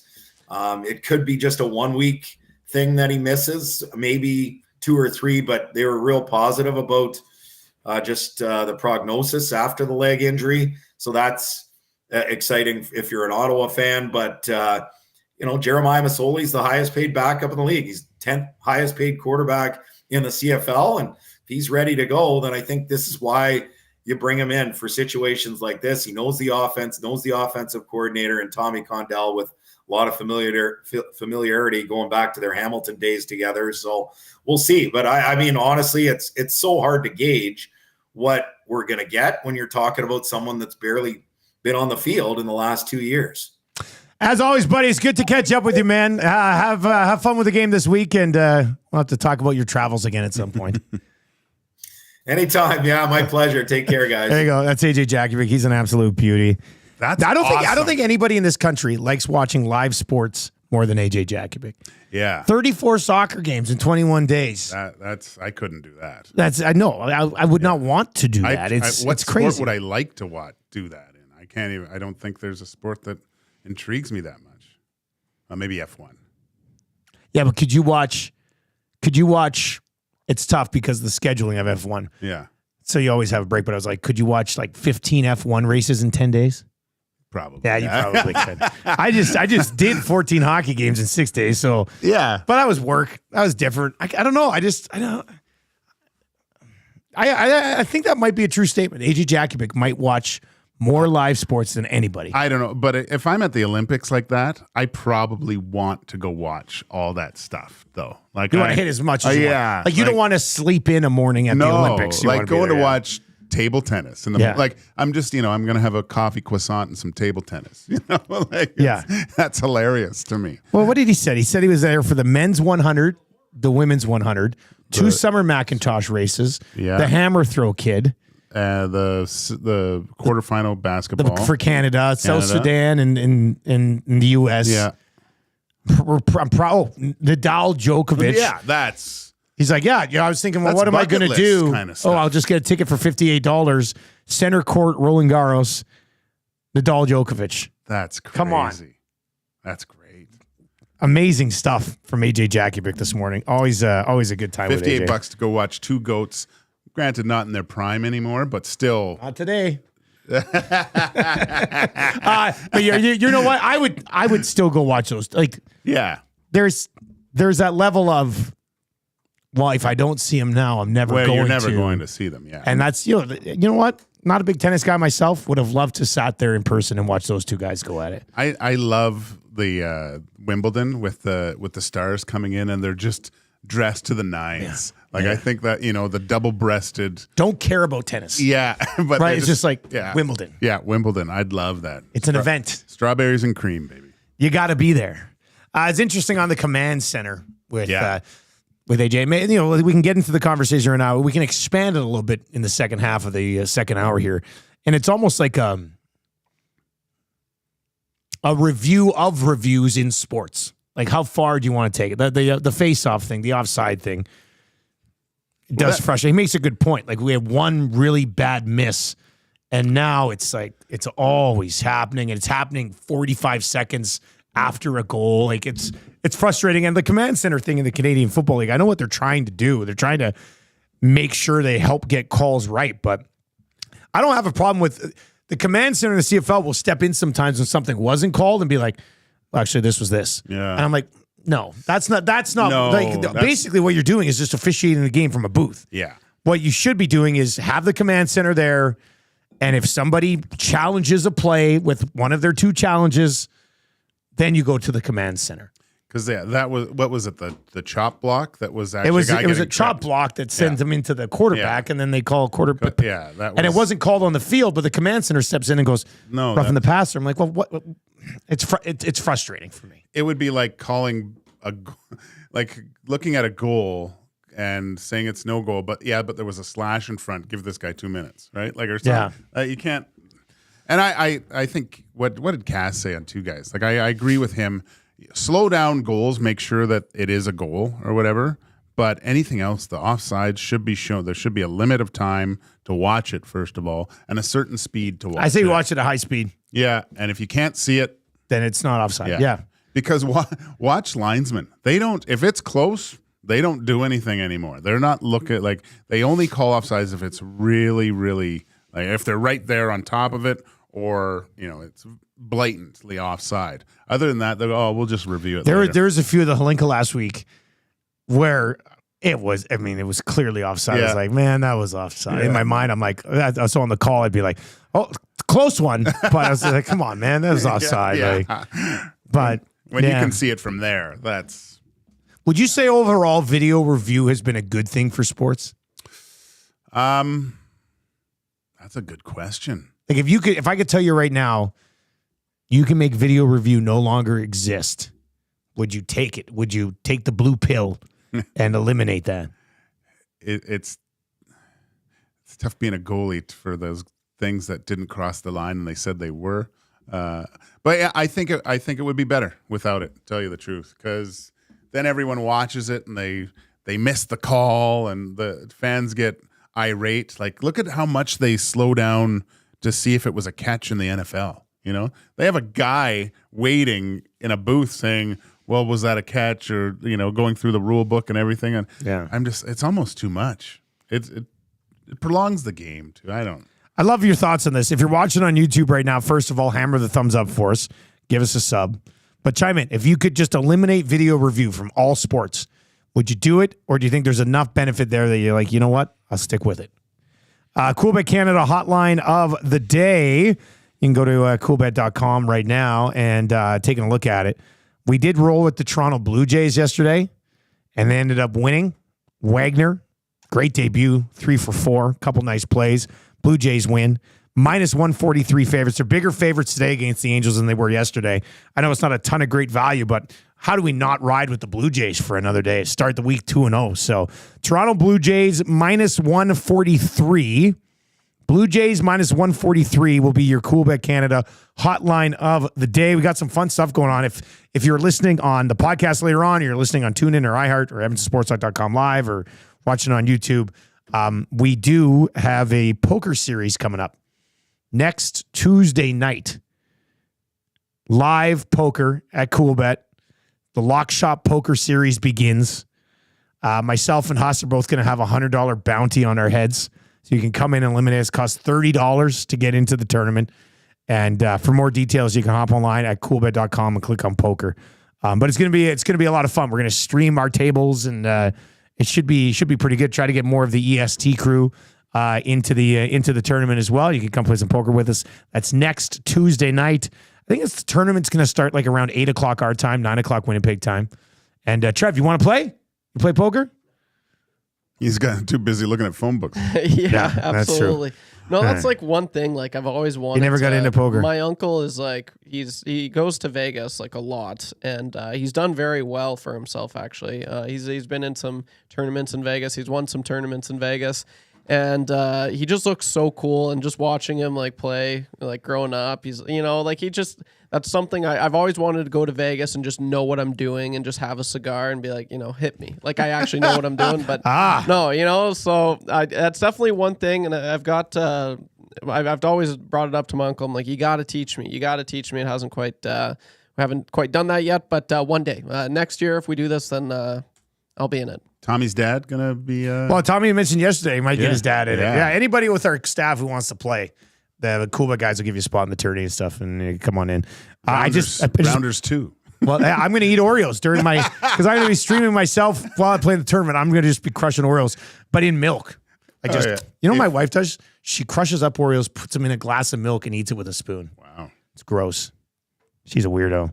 Anyway, I just put the link if you want to sign up. The link's in the YouTube chat there if you want to come join us for the poker tournament. You can get a spot right now, and we'll be doing it next Tuesday night. Blue Jays, -143, your Coolbet Canada hotline of the day. We got weekly confessions coming up from Spectrum Rental, and they got a great liner today. I just saw it come in, so we'll get to that. And more of your comments today on video review, 780-218-9999. If you could eliminate video review altogether, would you get rid of it? Or do you think there's enough positives that you're just going to continue to ride it out here? 780-218-9999. Or you can hit us up in the nasty chat over on YouTube. All right, let's get to a sports update here for Park Mazda, where Mitch loves video reviews so much, he's got cameras on all salespeople. And he's like, well, let's go back to the tape here. Let's see if you did this well enough. Trev, let's get to an update. Confessions on the other side.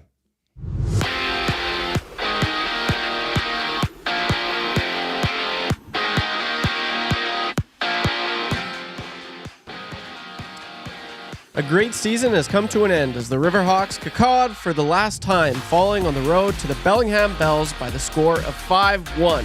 The Bellingham Bells will now make their way to the North Division Championship. Elsewhere in baseball, the Toronto Blue Jays got their series started on the right note with a win over the Los Angeles Angels last night by the score of 4-2. Game 2 of that one starts tonight at 7:30. And staying in Toronto, the Toronto Maple Leafs are expected to name third-time Rocket Richard Trophy winner Auston Matthews as the franchise's 26th captain.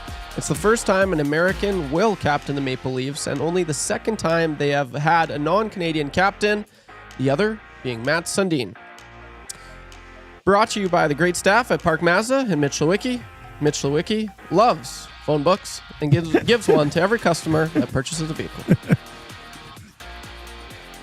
Hi there. If you're like me, you like to picture yourself in luxury, even though there's absolutely no way you could afford it. And if you can, well, even better. Thankfully, I picture myself in something that is luxury, but still absolutely affordable, like the all-new Mazda CX-90 from Park Mazda. With the new luxury features like facial recognition settings and quilted detail Napa leather seating, I can pretend to be comfortable with all of my proper settings activated without even touching a button, thanks to Mitch Lewicki and the great staff at Park Mazda. I like to picture Mitch Lewicki in a tuxedo t-shirt because it says, like, he wants to be formal, but he's also here to party too. Park Mazda, your dealer for life in Sherwood Park off Y Road, parkmazda.ca.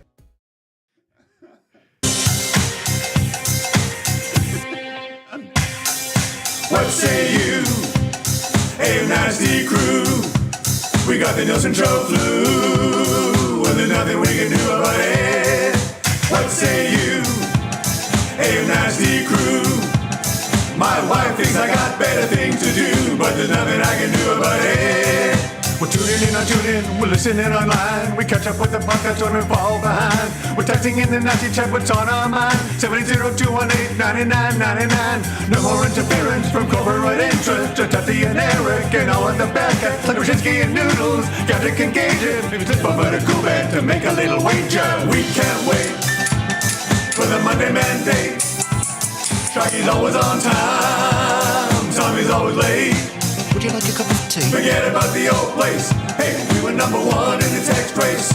We don't miss all the commercial breaks, but we sure miss Nickelback today. We wanna hit some hot and we wanna hear Renee. Wanna hold the neck up when I wanna kiss away. Beat left the tire fire and remember that name. We love every goal song, but what about Evander Kane's? Macramella, Rapaport, Dragger, Engineer. It ain't Christmas season, but they sound like reindeer. Button and my cousin and the tales of the North. All about them give a present, Dusty go forth. What say you? AM Nasty crew. We got the Nielson Show flu. And there's nothing we can do about it. And there's nothing we can do about it. And there's nothing we can do about it. 7:36 with the AM Nasty. What's going on, everybody? Thank you very much for being here. If you're watching over on YouTube today, let's hammer the thumbs up. Can we change 200 by 8 o'clock? What are we at right now? 168. Of course we can. 23 minutes away. Boom, boom, boom, boom, boom, boom, boom. Hammer the thumbs up for us. Sub to the channel as well. We get to that 9,700 as we work our way up to 10,000. You can text us in the Paris Jewelers inbox at 780-218-9999, 780-218-9999. Park Mazda there. We were just doing the update for Park Mazda. Gager said to me, how's that truck? because I did get my truck at Park Mazda last year, and I said kind of unnecessary. Like I haven't really hauled much in it. I've had a bunch of white plastic in the back for like a month. I'm like, I gotta go to recycling. No, older rink plastic that was still in the shed. And I got a pallet in there too. I don't know what I was going to do with the pallet. I don't know where we're supposed to take this pallet. But I told you, I said, you know what? It's kind of unnecessary, but it still looks good. It looks really good. It's a nice looking truck. Because I'm not I'm an SUV kind of guy, short, like smaller SUV. But I look at that and I go, I could be a truck guy. Oh yeah, yeah. It's like got the black rims. It's all like the whole thing's black. It's and just tight. I always wanted a black pickup truck because Marty McFly in Back to the Future. That was the main purpose. And now I've accomplished that in my life. It's pretty much nothing left. It's nice to have the extra space to throw stuff into. Right? Yeah, it would be. Yeah. It's great. Eventually, I'll use it for like a heavy hauling of something. But maybe I'll tow something one day. Can you imagine that? Unbelievable. All right, we'll get to weekly confessions. Before we go there, I retweeted a video yesterday. I don't know if you guys saw it. Malika Andrews, when the earthquake hit their studios in Los Angeles, her composure was unbelievable. Like the earthquake hits, the whole bloody studio shakes. And she goes, okay, there's a little bit of an earthquake here right now. She looks at the camera guy. She goes, are you okay? Are you okay? Are you okay? All right. And then she goes back to the guests. Was this happened yesterday? Or it was yesterday. Yeah, it was yesterday. It was, I couldn't believe her Now, I guess if you grow up in LA, maybe earthquakes they happen all the time. I'm telling you right now, if an earthquake hit here right now, I'd be out of here. I'd be out. The show's over. There's two ways you can go about it. How she handled it, and then the exact opposite. Dusty, like, oh my God. We're going to die. Oh, yeah. It would be. There's no way. She was so calm. It was like she didn't have a pulse. She was just like, okay. Actually, you know what? Let me see if I can just bring up the audio. Because even just listening to her, you're like, how are you this composed? I tweeted it out last night. I just... Very, very impressed by how she handled the situation. Let's so just imagine the office is rumbling. Okay, and it was so much fun to see. Where'd it go? Hang on. What was that? Okay, here we go. And it was so much fun to see, particularly the crowd sort of getting behind as we have a bit of an earthquake here in Los Angeles. So we're just going to make sure that our studio lights, everything stays safe, everything's shaking. You good, Mylan? Everybody good? All right. Thank you so much for bearing with us through that. Our studio was shaking just a little bit. Tarsi, if you're still good in the studio and everyone's still good. All right. So this is what I want to show you now. Rebecca, I appreciate you just bearing with us. And she just gets right back into the... Wow, that's a professional. That's... I couldn't believe it. That's unreal. But the thing is, you can hear the building shake. Like that's... Have you ever been in an earthquake? Oh, it's only as soon as I moved to Edmonton. There was a little bit of an earthquake when I moved here last year. You felt it? Yeah, it woke me up. Okay. Like I was like 10 in the morning. Yeah, because it hit out by Edson or something. Yeah, and all of a sudden, like my TV's shaking, my bed's shaking, everything, and I was like kind of like half asleep, and I was like, but it woke me up. I'm like, is this an earthquake right now? And then I'm like, oh my gosh, like I don't know what else it could be. And then I fell asleep, and then my boss at the time, he was like, dude, like, look at this. Like, and he showed me, he was like, there's a subtle, like a pretty minor earthquake in Edmonton. Some people might have felt the effects. And I was like, so I wasn't tripping. Like, that was an actual, it was pretty funny, though. Oh. Okay, we got some news moving here, boys. Oh. On the Oilers. No. Really? Man, there's always news, isn't there? Frank Saravalli says that I'm just checking, this is his actual account. It is. This is great. Well, 2 guys today will be fired. Frank Saravalli said the St. Louis Blues have tendered offer sheets to both Philip Broberg and Dylan Holloway. Edmonton has 7 days to match the offers. No way. Yes. Wow. Okay, now, does that mean Holloway and Broberg have signed these offers? Like, did they both sign? Like, because it says the Oilers have 7 days to match. So do Broberg and Holloway have to sign off on the offer sheet? Yeah. So both of these guys signed offer sheets with the Blues? Yeah. They both have. Wow. Now, do we have the numbers on these? I don't think the numbers are put in. Okay, so here we go. St. Louis Blues president. This is from this is a press release from the St. Louis Blues. St. Louis Blues president. This is a Chiarelli thing. This is Chiarelli trying to screw the Oilers over. It is. St. Louis president of hockey operations, general manager Doug Armstrong, announced today that the Blues have tendered offer sheets to Edmonton Oilers defenseman Broberg and forward Dylan Holloway. The Oilers have 7 days to exercise their right of first right of refusal on each of the players per section 10.3 of the NHL collective bargaining agreement. The Blues will have no further comment until the Oilers have made their decisions as to whether to match the terms on both offers or accept the compensation. I wonder what the compensation is. We'd have to see what the offers are first, but wow. What a move. Oh, tire fire. What a move. 780-218-9999. 780-218-9999. This one's in from Brock right away and says, this is not good news for the Oilers if they both signed these offer sheets. We need the numbers, but it's not going to be good. Well, this is I guess the players have to do what they have to do, but I mean, was there no progress here on Holloway and Broberg, and they're like, screw it, let's use another team to push through on this? I was worried about Broberg last year when he was getting sent down and the agent was creating the ruckus a little bit, and the team was just in the absolute pooper. And he was making it more about himself. And I was kind of like, geez, this is a weird kind of way to start talking about yourself when the team's doing so poorly and you're complaining about ice time and all these other things. And then he finally went down.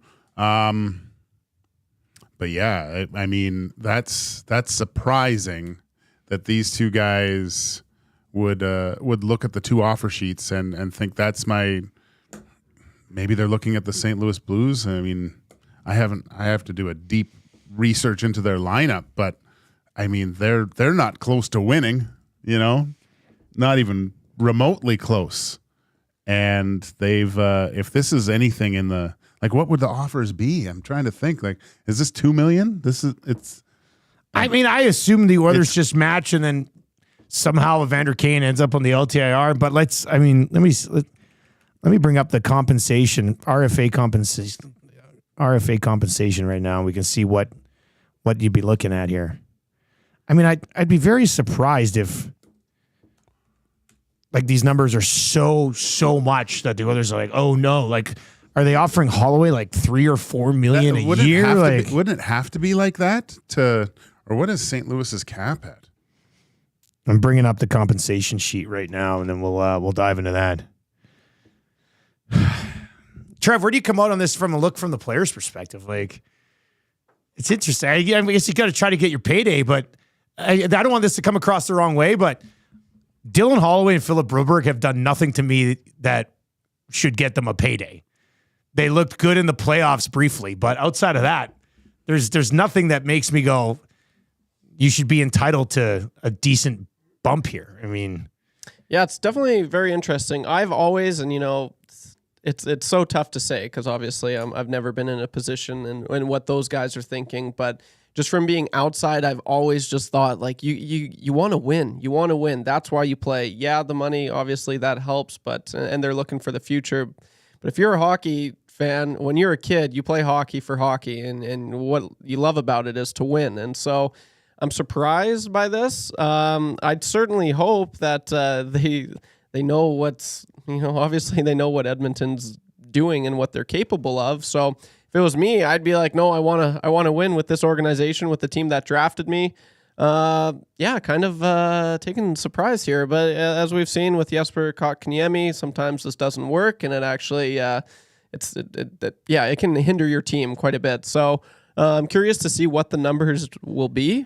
And some people are putting them in the nasty chat. Don't know if those are 7.3 of projected cap space. 7.3 for both of them. For St. Louis's current cap space. So they have some. Says Tommy would say some going to Kelly's money. Let's. Oh, here we are. The numbers are actually in the press release. I glossed right. Oh boy.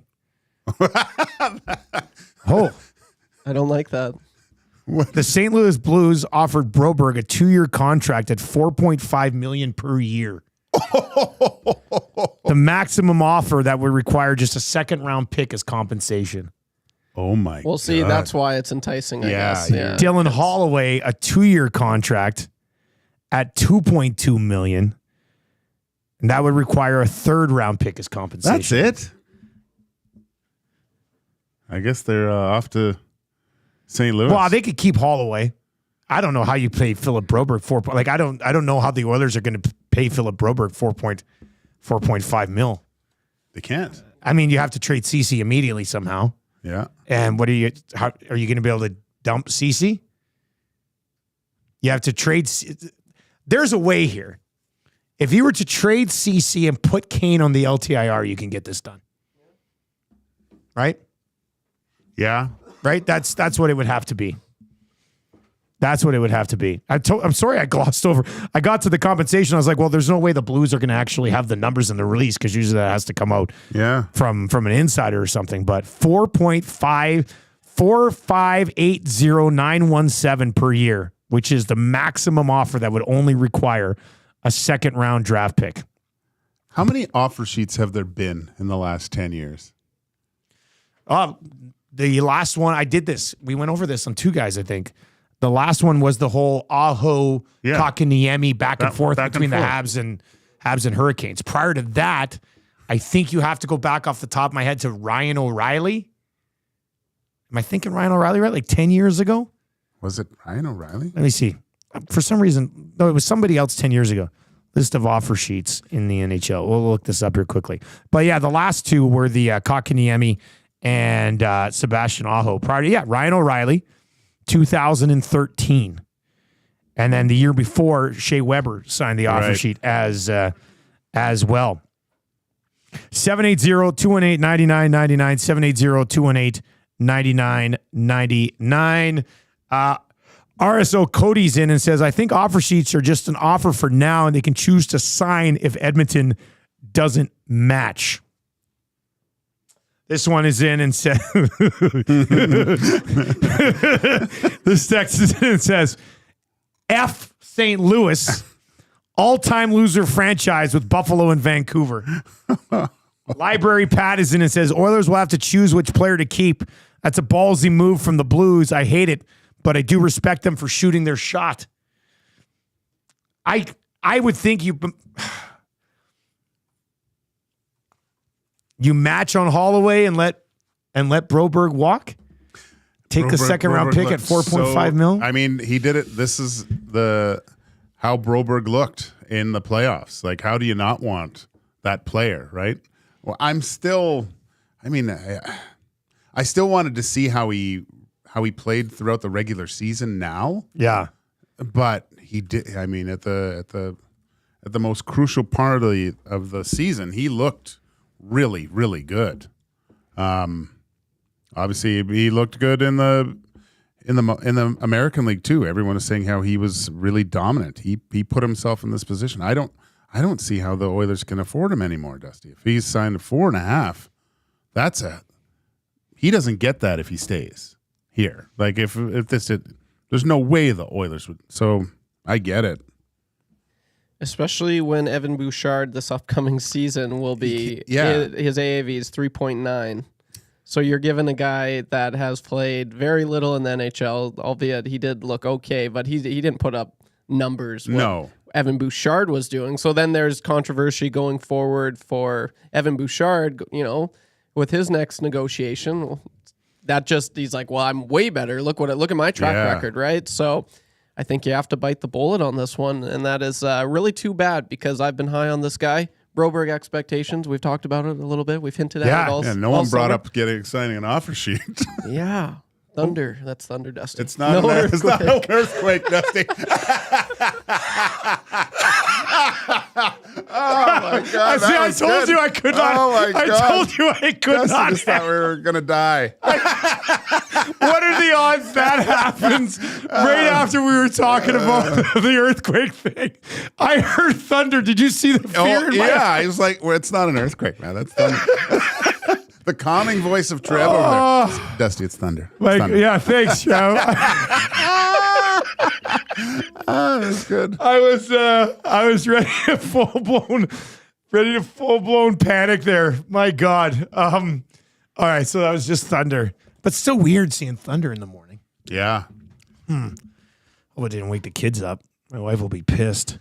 Oh, my gosh. All right, 780-218-9999. If you're watching over on YouTube today, all of a sudden a lot of people are watching on YouTube. Hammer the thumbs up for us and sub to the channel if you haven't already. But yeah, we're sitting here. I mean, this is kind of the show now. We are going to get to confessions. We'll get to confessions here, but the entire third hour, I just fired a text to Hart from Puckpedia to see if we can get him on here to chat about these offer sheets a little bit. Timber Woodsman says Chiarelli has been pissed since you guys released the Tire Fire song. This was his plans all along. Braden is in and says this is on Jeff Jackson and Stan Bowman for not taking care of their own business.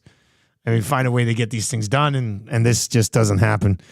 All right, so the offer sheets have been tendered. This text is in and says both Broberg and Holloway have signed the contracts, then let them walk if they have no loyalty to the Oilers. F them. Scalding Gourd says St. Louis, more like SOB Louis. Didn't they hear Hyman at the end? He hope everyone comes back. They didn't, Well, that's. I mean, I guess these two guys would have signed this already. It's not just like the Blues can be like, we're offering these guys this. Yeah. No. Well, that is a little disappointing. How do you not, though? If you're Broberg, how do you not? 9 mil over 2? 9 mil over 2 years for Philip Broberg. It's life-changing. The Holloway 2.2, I'm wondering what the Oilers were talking with Holloway. 2.2 is not a big number, but 2.2 is probably more than he's worth right now. Yeah. Right? I would think. But neither of these guys, it's funny because we were talking about how these guys really don't have... Like they don't have our rights. I just said they don't have a leg to stand on, but I guess they do. I guess if the St. Louis Blues go, take our leg. Take our leg to stand on right now, and we'll stick it to them. I'm just surprised with I thought the compensation would be a lot higher. Like second and third round pick, that's it? Yeah, I think it used to be higher. I think they've dialed it back. They've dialed it back. Yeah.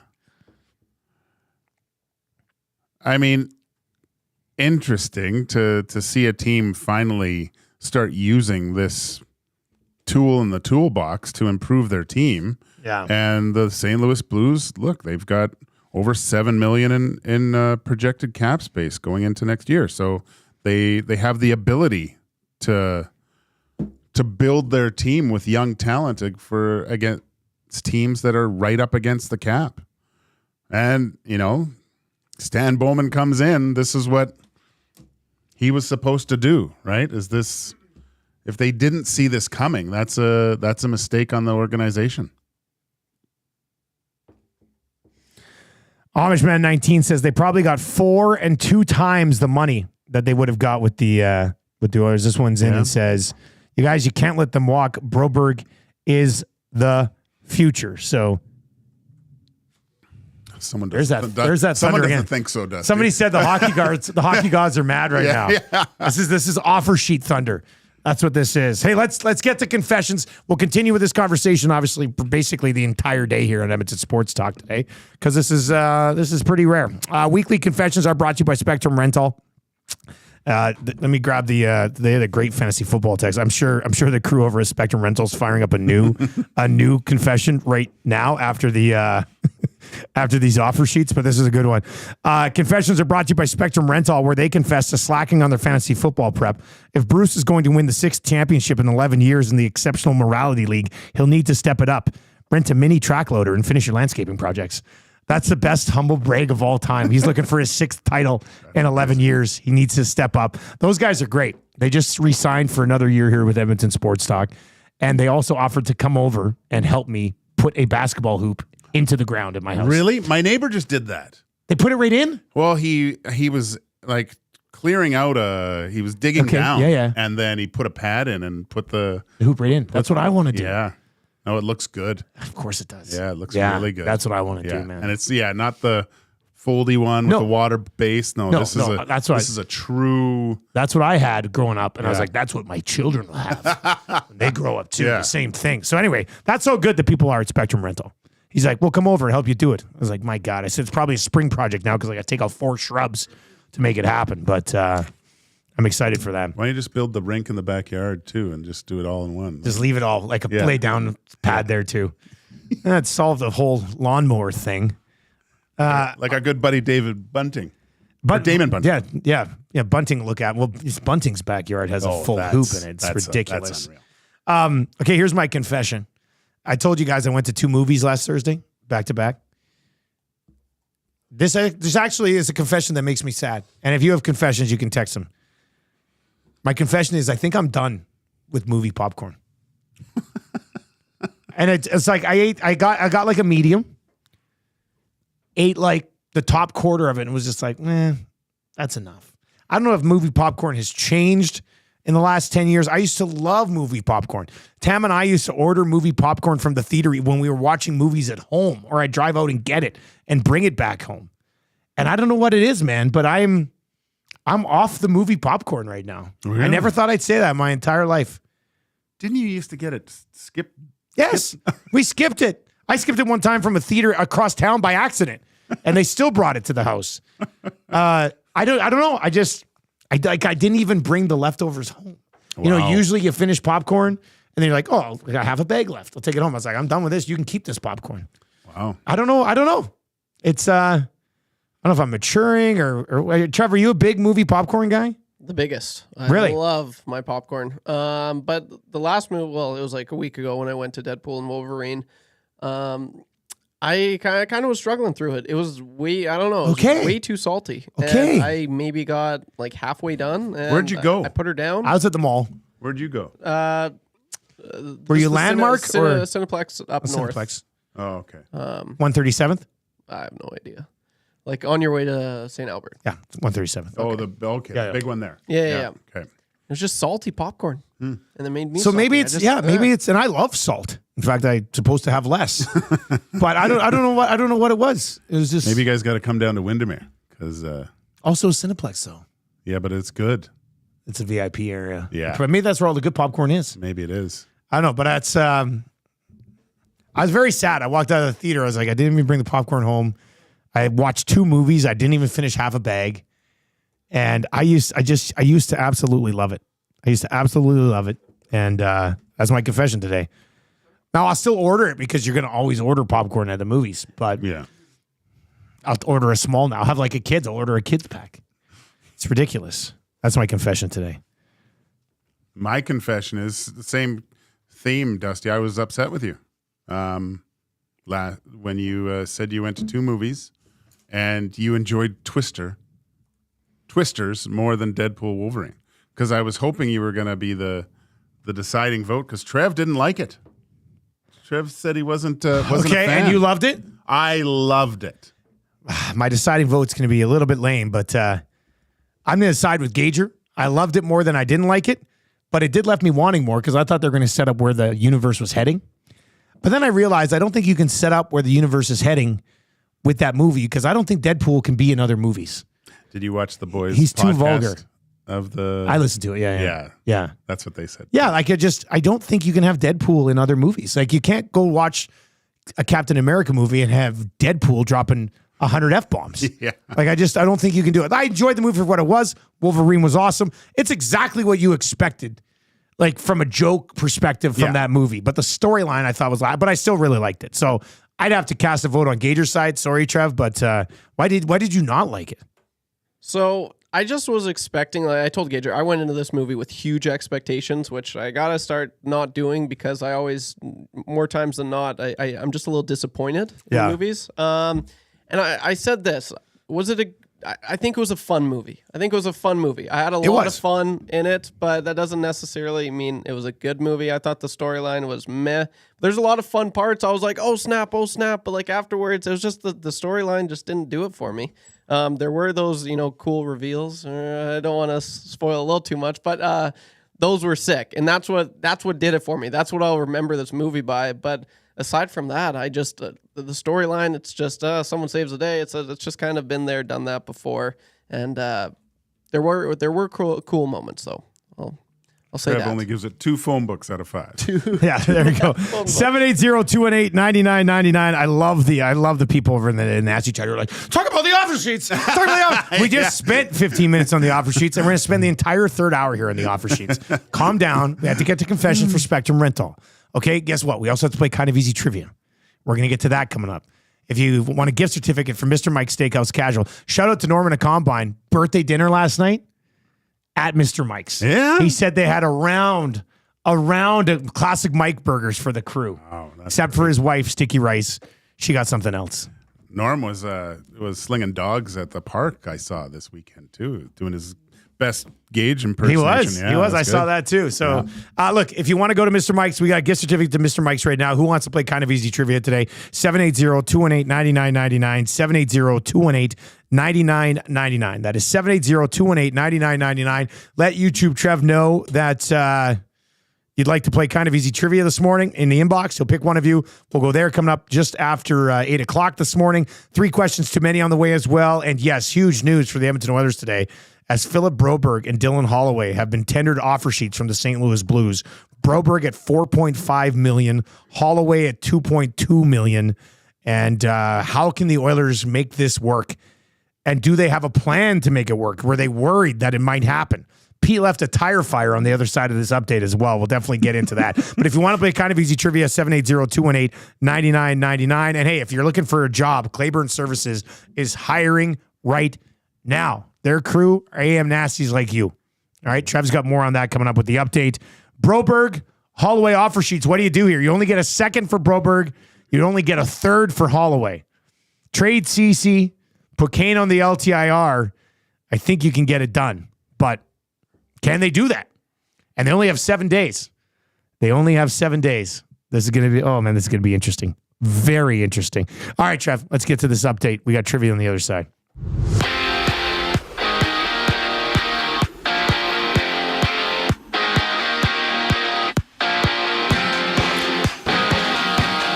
A great season has come to an end as the Riverhawks cacawed for the last time, falling on the road to the Bellingham Bells by the score of 5-1. The Bellingham Bells will now make their way to the North Division Championship. Elsewhere in baseball, the Toronto Blue Jays got their series started on the right note with the win over the Los Angeles Angels by the score of 4-2. Game 2 of that one starts tonight at 7:30. And staying in Toronto, the Toronto Maple Leafs are expected to name third-time Rocket Richard Trophy winner Auston Matthews as the franchise's 26th captain. It's the first time an American will captain the Maple Leafs and only the second time they have had a non-Canadian captain, the other being Matt Sundin. And this just in, the St. Louis Blues have tendered offer sheets to defenseman Philip Broberg and forward Dylan Holloway. The Oilers will have 7 days to match the offers in what are 2 years by $2.29 million AAV for Dylan Holloway and 2 years at just over $4.5 million for Philip Broberg. Take your career to the next level with Claiborne Services. They are hiring all positions, including journeymen, bricklayers, and apprentices of all levels. Take advantage of their outstanding mentorship program and work with peace of mind knowing they are an industry leader in safety. Visit www.claiborneservices.com or make it easy and give Jeff a call. 780-910-6728. And it's thundering out there. It's a loud thunderstorm right now. Holy smokes.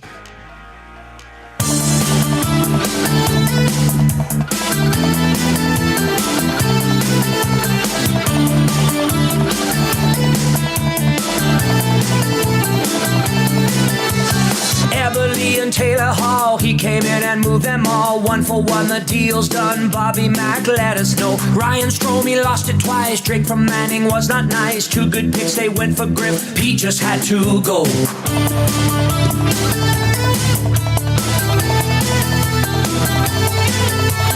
Eric Greiber buyout, what was that all about? Miko signed a 3-year deal, and my friends, that ain't no steal. Traded for Spooner, shoulda canned him sooner. Chris Russell, Lucic, no movement on their deal. Pete left the tire fire.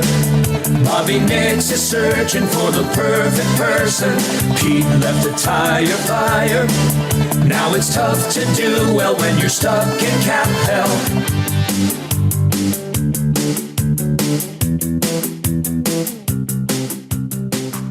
That just seemed fitting right there. Pete left a tire fire. Now he's with the Blues. They're signing Oilers players to offer sheets.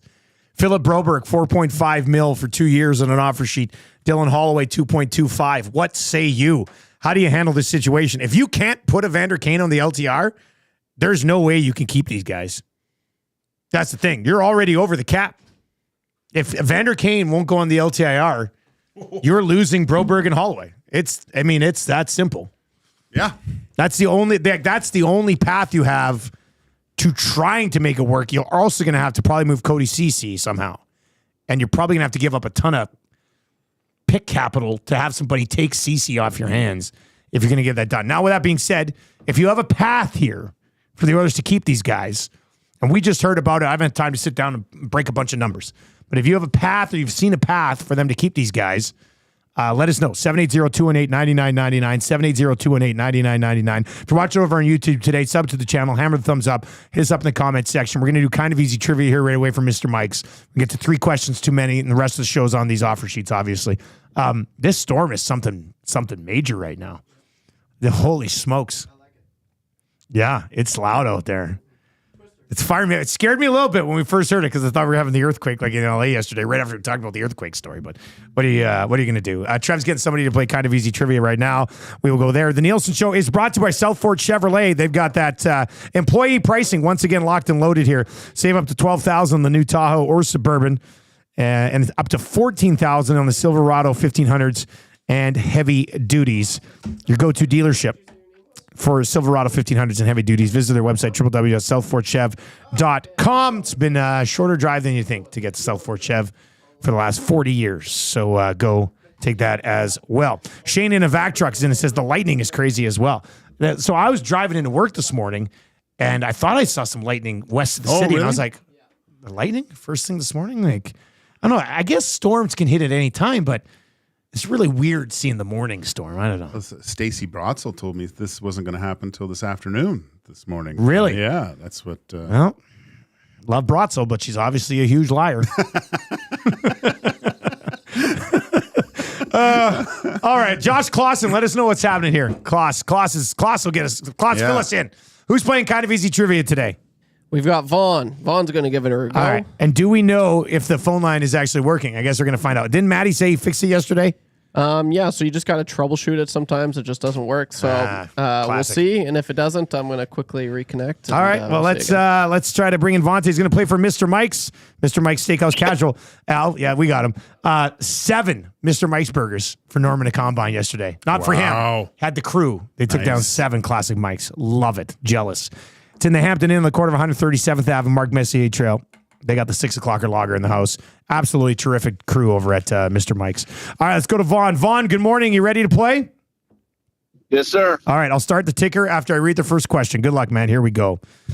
This is pre-Broberg Holloway, so there's no Broberg or Holloway questions. Just giving you a heads up. Here we go. What position does Nathan Rourke play? Quarterback. Did the Blue Jays win yesterday? Yes. Which Oilers forward is rumored to start the season on the LTIR? Evander Kane. What number does Evander Kane wear? I don't know. Name one other team that Evander Kane played for. San Jose Sharks. Pay that man his money. No! Oh, God. Damn it, Shake, stop it! They are going to remember that AM radio is a viable and modern source for news and entertainment.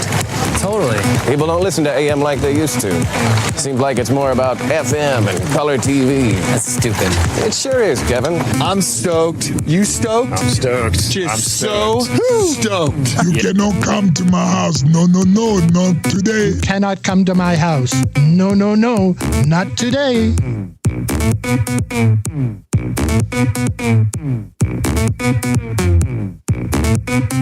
All right, congratulations to Vaughn. He's going to Mr. Mike's.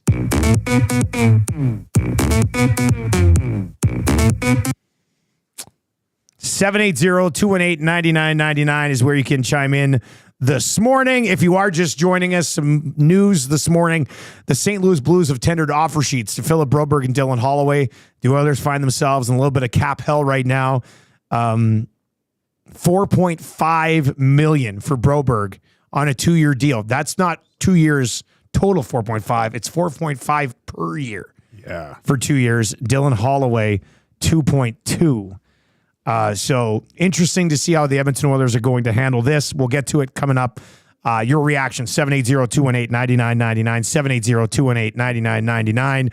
Obviously in the inbox as well. Jay's in to the Paris Jewelers inbox this morning. It says, hey, Dusty, I'm not saying this is your fault, but Holloway, assuming he's a huge fan of the show, has been listening to your Monday projected Oilers lineups, and he must not have been happy with where you had him. And Broberg's not happy because I'm not even doing the D. I'm just focused on the forwards. Here's Clausen. I knew he was listening. Non-severe thunderstorms moving. Non-severe. Sounds pretty severe. Klaus.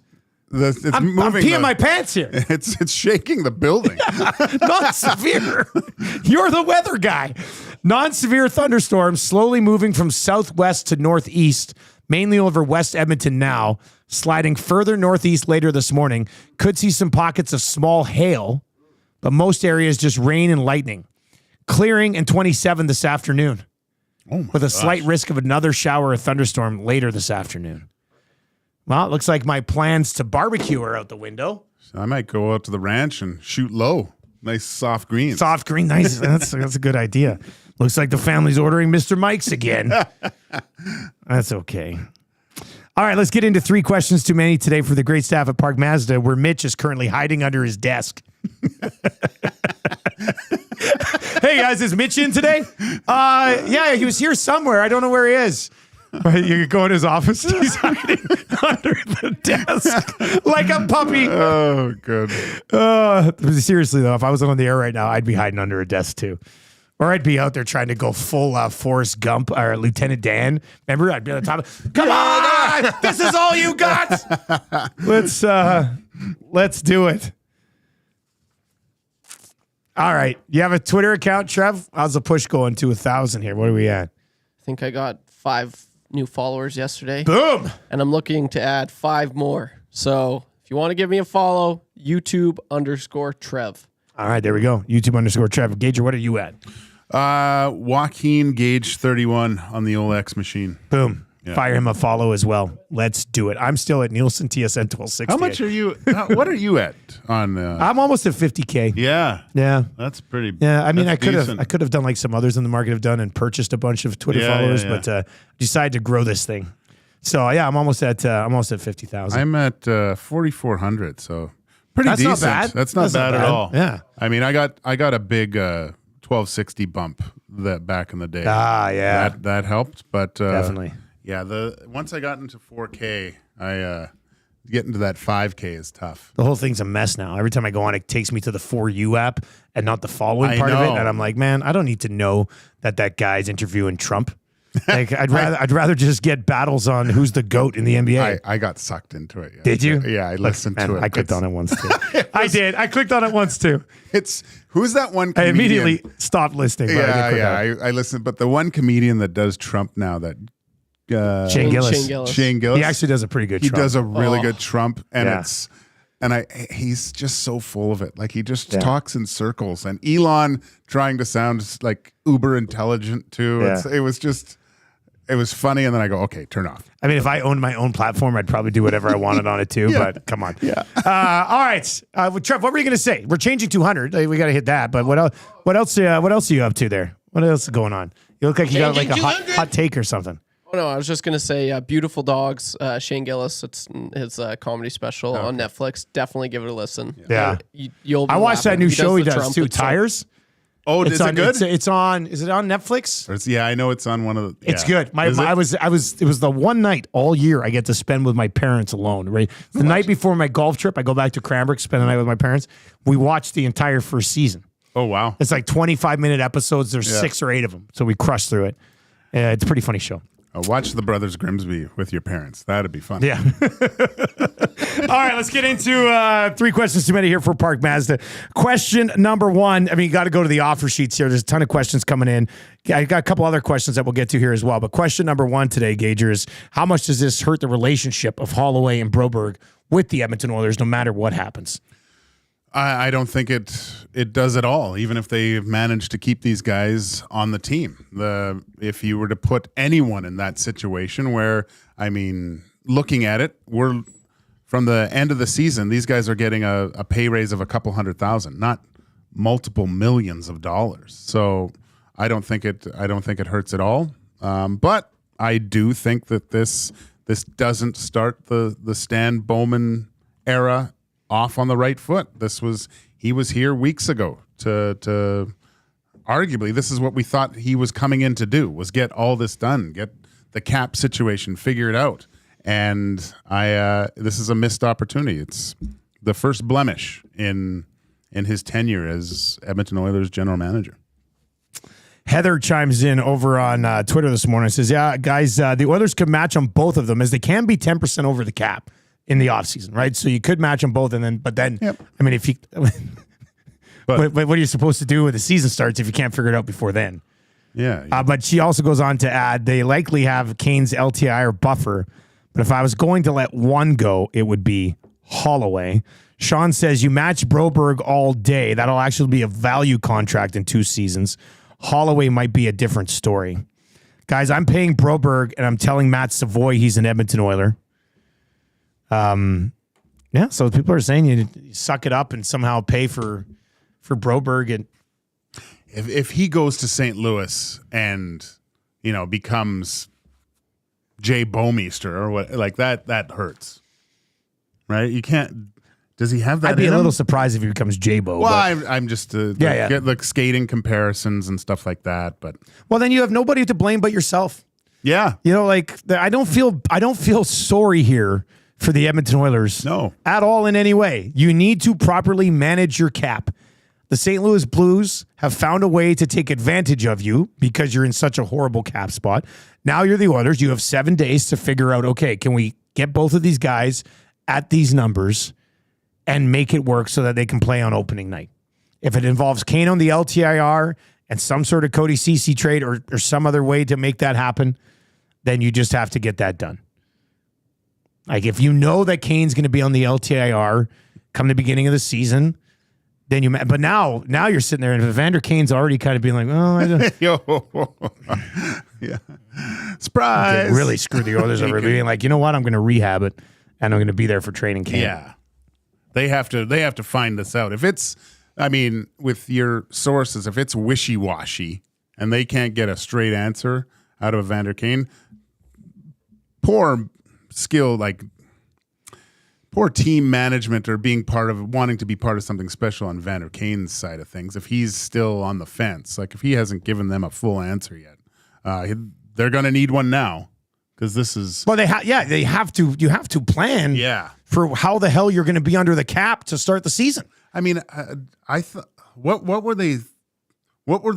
they been doing over the past few weeks? Has negotiations? I'm assuming that they've been in talks, and I know it's different with JJ kind of locking down any sort of leaks and things. But well, what would have been happening in the last month would have been the Oilers were probably playing hardball with these two guys because they don't have Arbrights or anything. They're saying, look, man, here's just over $1 million. Here's $1.5 million for each of you.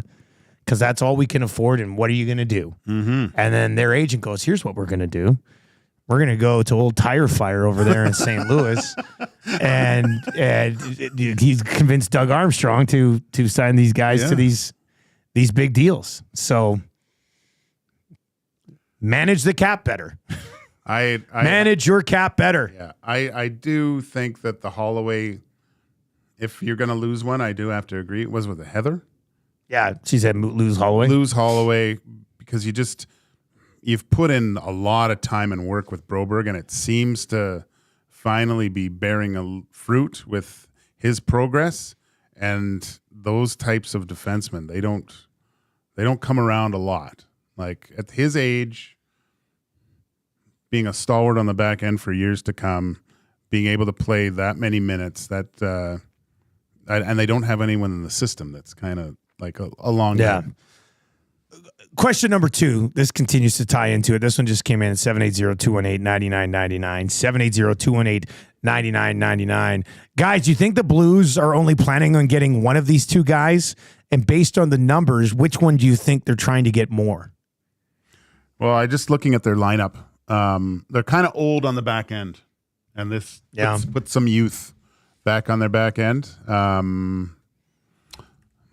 So I think they obviously by giving Broberg $2 million more than Holloway, I think that's who they want. Right? Yeah, and are they doing it both? So they say, listen, they found a way to just turn the screws. So you got to pick one or the other. They can only afford 2.2 with Holloway, so we'll take Broberg. And we're still screwing you with offering Holloway more than he probably would have gotten if this offer sheet didn't come in, right? So on the back end right now, the Blues are rolling Falk. He's 32. Torrey Krug is 33. Colton Parayko's 31. Nick Leddy's 33. That's our top four. Those are some old guys.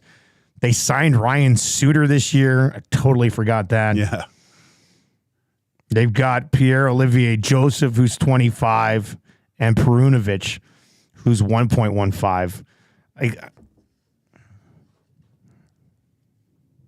Scandella. Torrey Krug's banged up, right? Isn't there something going on with Torrey Krug? It's his ankle, some degenerative.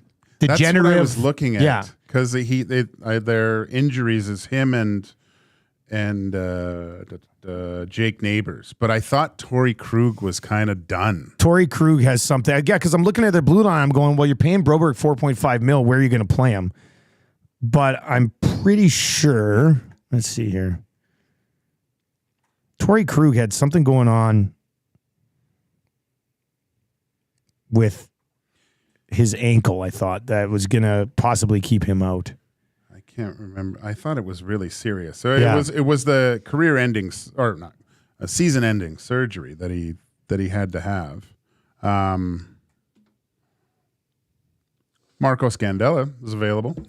Yeah, Kelly says Krug will be on the LTIR next season. They announced it earlier in the offseason. So, so that's where they open up the money for Broberg. There's even more. A playing spot for Broberg. So there'd be more there because the LTIR for if he ends up there would change things. So the St. Louis Blues have the money to get this done on both fronts. Yeah, I'm just wondering if they're thinking, you know what, we'll fire it at both of them. Oilers only be able to keep one. The question was, which one do you think they probably want to keep more or get more? Trav, who do you think? Do you think the Blues want Broberg more or Holloway more? Yeah, just with the contract, that's definitely way more enticing for Broberg. The Oilers that was never in their realm of their cap crunch situation. So that's my thinking. And you look how thin they are. Like there's no one really. Like that's Ryan Suter. He's one of he's up there for defense for sure. So. It's crazy. Man, I'm so taken back. I was not expecting this at all. That really sucks. Like, Gager we were talking about it. This was Kenny Holland's first pick back in, 2018 now, 8th overall. And you're wanting it to work. You're wanting it to work. But I would not be surprised by any means. I'm pretty sure he's good as gone. I don't see the Oilers any way that they're able to match this. And then just going forward, how does that affect Evan Bouchard, right? Like I mentioned that earlier as well. He's going to be playing this guy's played not even, nearly Leon. it affects Leon as well. And then going forward for Philip Broberg, if they do match, it can only go up from $4.5 million, right? So that's your next contract, even if you underperform, he's going to be like, well, I kind of want more. So, and then Bouchard as well, when his contract's done, he's going to be like, well, you guys gave this guy 4.5. Look at my record. So I think you got to bite the bullet here. I think Bouchard already has the Nurse contract to negotiate on. Yeah, exactly. Yeah. But still, I mean, 780-2 and Fireman Trev texting and says, I got a belly full of white dog crap, and now this bleep on me? That could be a really good text of the day there. Text of the day will be for A&W here. 780-218-9999. This one's in. It says, match Broberg, let Holloway walk. Savoy makes the roster, LTIR Kane. It could be what happens. Probably. You replace one young forward with another young forward. Well, in a might perfect still need time. Broberg's still a question mark. Right? Like, yeah, he did look super good in the playoffs, for all things considered. But, Do you expect that? Do you expect he's going to carry over? A lot of players a lot of players have those moments in the playoffs where they look great, and then next season starts, and you're expecting a huge jump, like, oh, look what he did in the playoffs, and then they never return to that player. So it's trending in the right direction, but you also look back at that what Gager also mentioned earlier with Vinny Desharnais stepping in and them deciding to choose, to play him. Yeah. Like Broberg's definitely remembered that, and he took it personally, and I wouldn't be surprised. It's like, hey, no, you played Vinny instead of me. I'm leaving, right?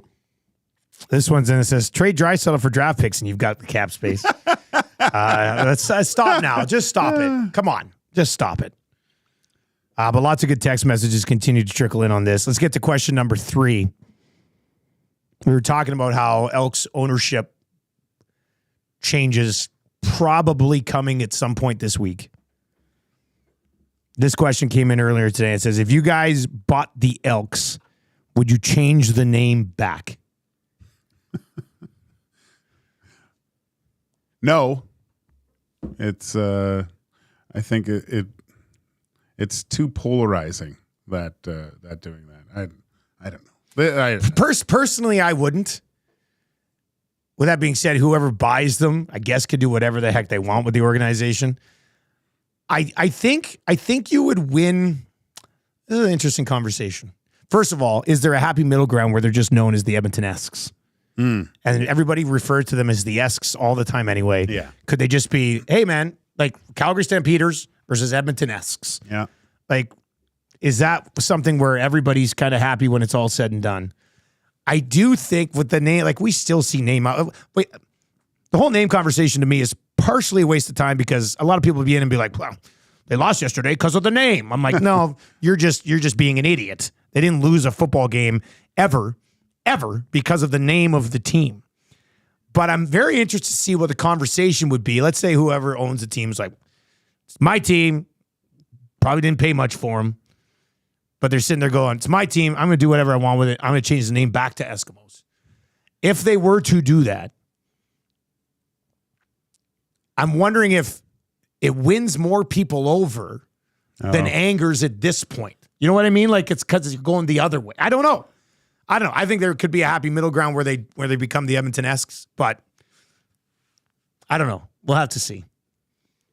But I think things are about to get very interesting with that organization. So I wouldn't mind it, and just from being around, Edmonton the last 2 years, a lot of people at the tailgates are still calling them, the Eskimos and whatnot. Yeah, and you still can if you want. Yeah, and the one thing I will say, if that is the route that they decide on making, just change the logo. Just change it, like the double E. I never was a fan of like that simplistic design. You got to spice it up, and that might be a hot take, but I can't. What's that? The logo. double E? Yeah, I don't like that logo at all. I think to be honest with you, from what I've heard, you're gonna have to get used to it. Yeah. Okay. Well, the Elks logo. I think the double E becomes even more prominent. The Elks logo now is just so much cooler than the double E. What about EFC? Like imagine. The Edmonton Football Club. Is that where you go? Guys, I really like the idea of the thought of it just being Esks. It's more nostalgic for me. Yeah. Like I was talking with my brother-in-law about this. It was just like, hey, people go, what are you going to the Esks game? Yeah. He was like, nobody ever said, are you going to the Eskimos game? It was always like, you're going to the S game? Hey, did you watch the S game last night? Yeah. Sounds, for me as a play-by-play guy, I hate it because Esks. Like it's gonna be tough. Like the Esks. The Esks lead by 3. I don't know. I don't know. We'll see where this thing goes with new ownership, but it's an interesting question, and I think you gotta be ready for some fireworks. So we'll see how that plays out. Wow. All right, that hurts is on the way. I think I know where we're going. I think I know where we're going on this one today. SBLLP, you've done it again. Your personal injury lawyers, because there's this I had to cross off. So initially for that hurts today, I had in my notes, does it hurt for Tavares to lose the C? Now we're going to talk about Broberg and Holloway signing offer sheets with this St. Louis Blues. That's coming up. Let's get to a sports update right now for sit and sleep. Some of you might need to sit down right now because of this news. Some of you might just want to lay down and never get up again. And the fine folks at Sit and Sleep can take care of that. Eric's got more on that coming up here during the update. If you're listening right now and you're just joining us, yes, Broberg, Holloway, St. Louis Blues, offer sheets. Things have gotten spicy today. We're going to continue with that conversation coming up.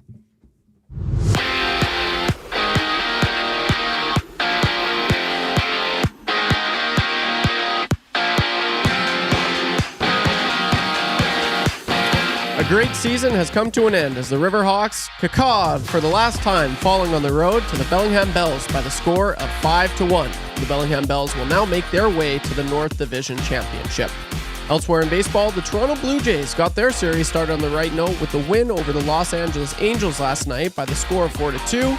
Game 2 of that series starts tonight, 7:30 p.m. And staying in Toronto, the Toronto Maple Leafs are expected to name third-time Rocket Richard Trophy winner Auston Matthews as the franchise's 26th captain. It's the first time an American will captain the Maple Leafs, and only the second time they have had a non-Canadian captain, the other being Matt Sundin. And this just in, the St. Louis Blues have tendered offer sheets to defensemen Philip Broberg and Dylan Holloway. The Oilers will have 7 days to match the offers in what are 2 years by $2.29 million AAV for Dylan Holloway, and 2 years at just over $4.5 million for Philip Broberg. The wait is over. Sit and Sleep is now open. Celebrate with 20,000 square feet of savings on the trendiest furniture, home decor, and mattresses. Apply for your Sit and Sleep card today to make no payment for 18 months interest-free and be entered to win your purchase up to $5,000 on furniture and home decor. You can find them next to Planet Fitness in South Edmonton Common.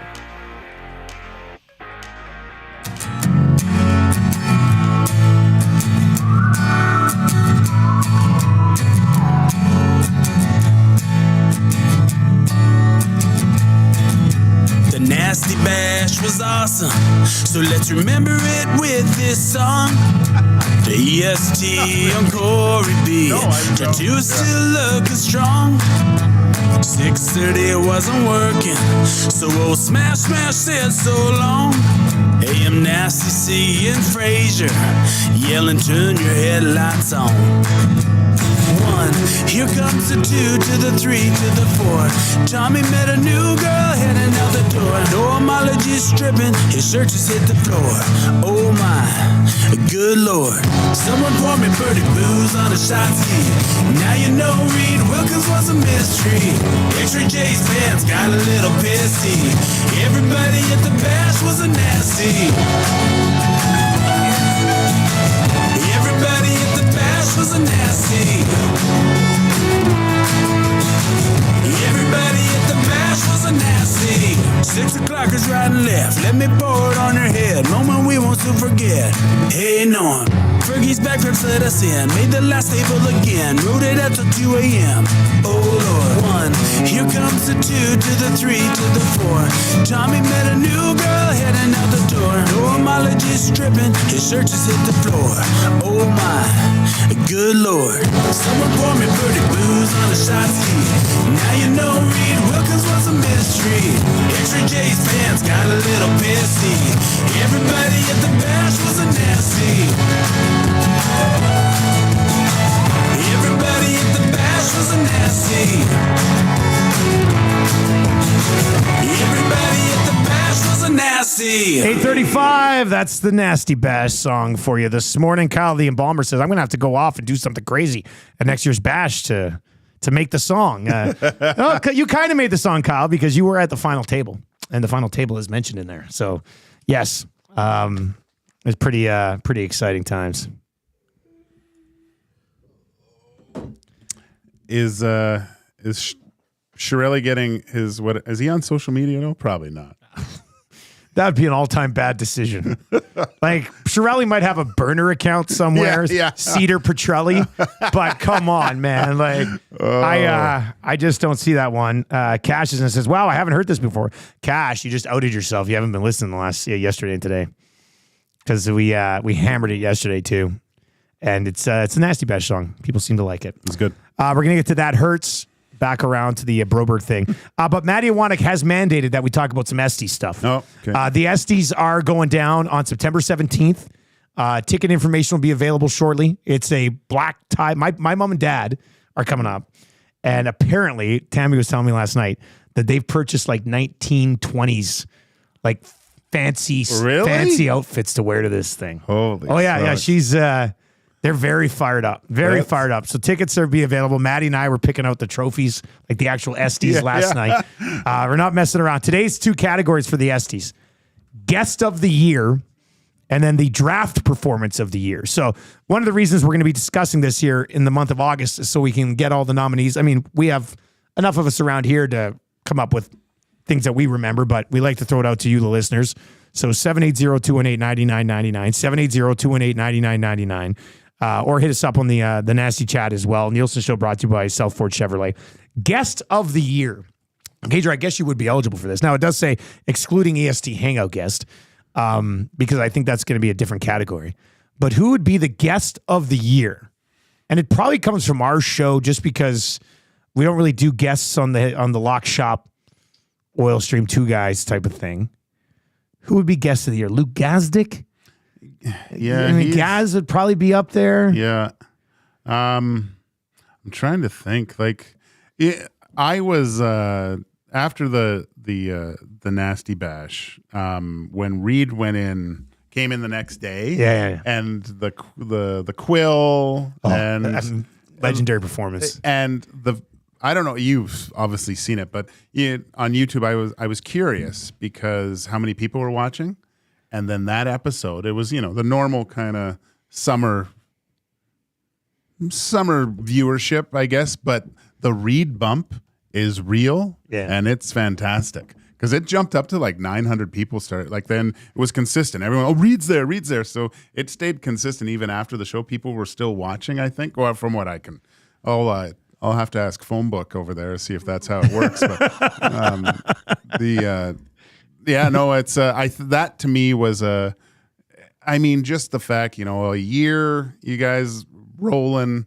Massive get with Reed coming on. I can't wait to listen to him in the afternoons. He's already got his kind of what he wants to do, and some of the things is getting a peek behind the curtain. He's excited, man. He's looking forward to that, and working with Jay. To me, that's the guest of the year, even though he's basically a member of the Edmonton Sports Talk family. This is a good one, Filthy Bruce. Damn it. Is that what you're going to say? I was just going to say. Remember Filthy Bruce? I was like, Bruce Boudreau when he was on our show? There it is. He was great. Trying to think back on somebody said Gene Principe on the Hangout, but Gino, the Hangout's going to have its own different category. And somebody else over there, I think from outside of town, was like, for those of us not in Edmonton, what are the ESTs? So Edmonton Sports Talk, EST, we're doing an awards night like the ESPYs, but we're calling it the ESTs. And we've rented a local theater. And we're going to sell tickets are going to be $10. It just helps us cover the cost of the theater. It's going to have a red carpet. There's going to be a photo booth, and it's going to be like a black tie event, like a high-end fancy event. The Esties actually look pretty cool, like the awards. And it's like there's going to be awards for like our shows and stuff, but then listener awards, and a bunch of listener awards. So we're going to have like presenters and it's going to be wild. It's going to be absolutely insane. I suggest the kids last night were talking about presenting an award, Marshall and the Muzz. Nice. And they were already arguing over it. Elizabeth's like, well, I want to say who wins. And Marshall's like, well, if you say who wins, then I get to give them the Esty. Like they're very excited about it too. So it should be fun. Yeah, Filthy Bruce definitely has to be up there. Even everything from like what he had to say from even logging in because his camera was like flipped, and so I had to like rotate. It was upside down. That was funny. Dallas Eakins was a good one as well. Yeah, Eakins was good because he came on and dropped the eye stuff on us. He might even that was come really for nice. that. Yeah, I don't know what he's doing. We could probably get a video from him. Accepting the award. That'd be good. Speaking with Brian Burke on Hello Hockey, I had a lot of fun with that. Oh yeah, Hello he had Hockey. Some laughs, Yeah, was pretty good. Yeah, that's a good one. Ty Gretzky on Hello Hockey as well. He was showing. I guess the little store that they have in Toronto during the All-Star Was that the game. Gretzky thing? Yeah. So that was really cool. Those are the ones I can think of. Stoff and Jack, but he was on with Tommy during the playoffs. But was that very briefly? Jack was on there for a bit if more. If Stoff wants to be nominated for an Esty, he needs to do an actual hit. Yeah. I mean, come on. 780-218-9999. 780-218-9999. Cash says, are Nasties bringing their spouses? Man, if you can convince your wife to come to this thing, yes. My wife's coming. My kids are coming. My parents are coming. We're probably getting a limo. I was already talking about it. I was like, you know what? It'd be a fun night for a limo. Get the whole family in a limo. Like big stretch. That'd limo. be kind of cool. Gage, are you going to come?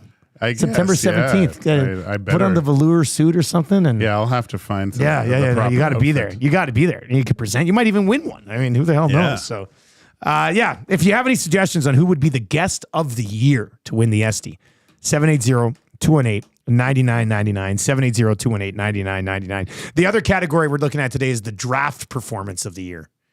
And we'd have to go back and look at some of the results. But are we looking at individual draft here, or are we looking at overall drafter of the year? Tommy Gazzola put together 3 in a row. That's amazing. He does it without really prepping much, which drives me bloody insane.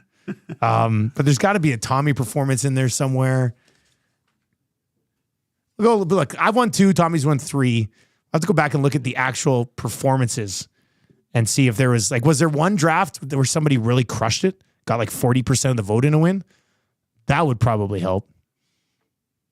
That would be pretty big. I like to think so. Definitely the 3-peat, though. That's definitely... 3-peat's big. That's huge. 3-peat's big if we're looking at the overall year, or if we're just looking at like one event, let's see maybe who had the most percentage points in the win. Athletes that complete a 3-peat, they're considered really good athletes. Almost GOAT status.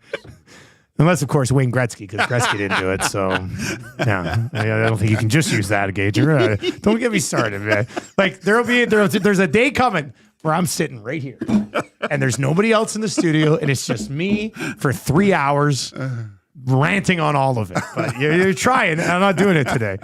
So if you have any thoughts on the draft of the year, the best EST draft performance, 780-218-9999, 780-218-9999. If it's drafter of the year, 3 in a row for Tommy's probably got to get done. Yeah, if it's individual draft performance of the year, we'll have to go back and look at some of the results. All right, let's get to that hurts right now. I mean, we know where we're going today. I don't know if it hurt. I mean, it hurts everybody, I guess, but that hurts. Brought to you by SBLLP. Albertans suffer personal injuries and accidents every single day, but many of you too overwhelmed to seek the legal advice you need. Just leave it in the hands of those who can look after you. That's the injury expert lawyers at SBLLP. They got the experience to gather the evidence to advance your claim and get you fair compensation. And you don't need to be all freaked out by the process because their great team handles it over there. www.sb-llp.com. Click on personal injury or call 780-438-5281. No need to feel shame. Let SBLLP handle the claim. What could hurt today? How about your organization's in so much cap trouble that another organization swoops in and not takes one, but both of the young players on your roster? Like, the Oilers are one of the oldest rosters in the National Hockey League.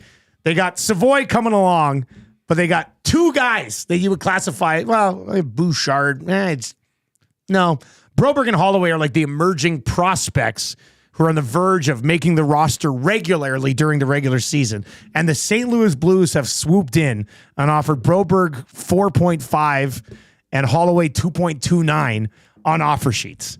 There's nothing else that we can talk about today. That's what hurts the most, Gager. That hurts. I mean, but in a way, it helps being in this business. It gives us a lot to talk about. This is great for us. I don't know if it hurts that much. What doesn't hurt us? What hurts for me is I just got a reminder I got to renew my mortgage. So that's I'll probably wait. I think the Bank of Canada is going to lower their rates again at the end of September. So you got to renew your mortgage right now. Yeah. So if you need any financial advice, he's your guy.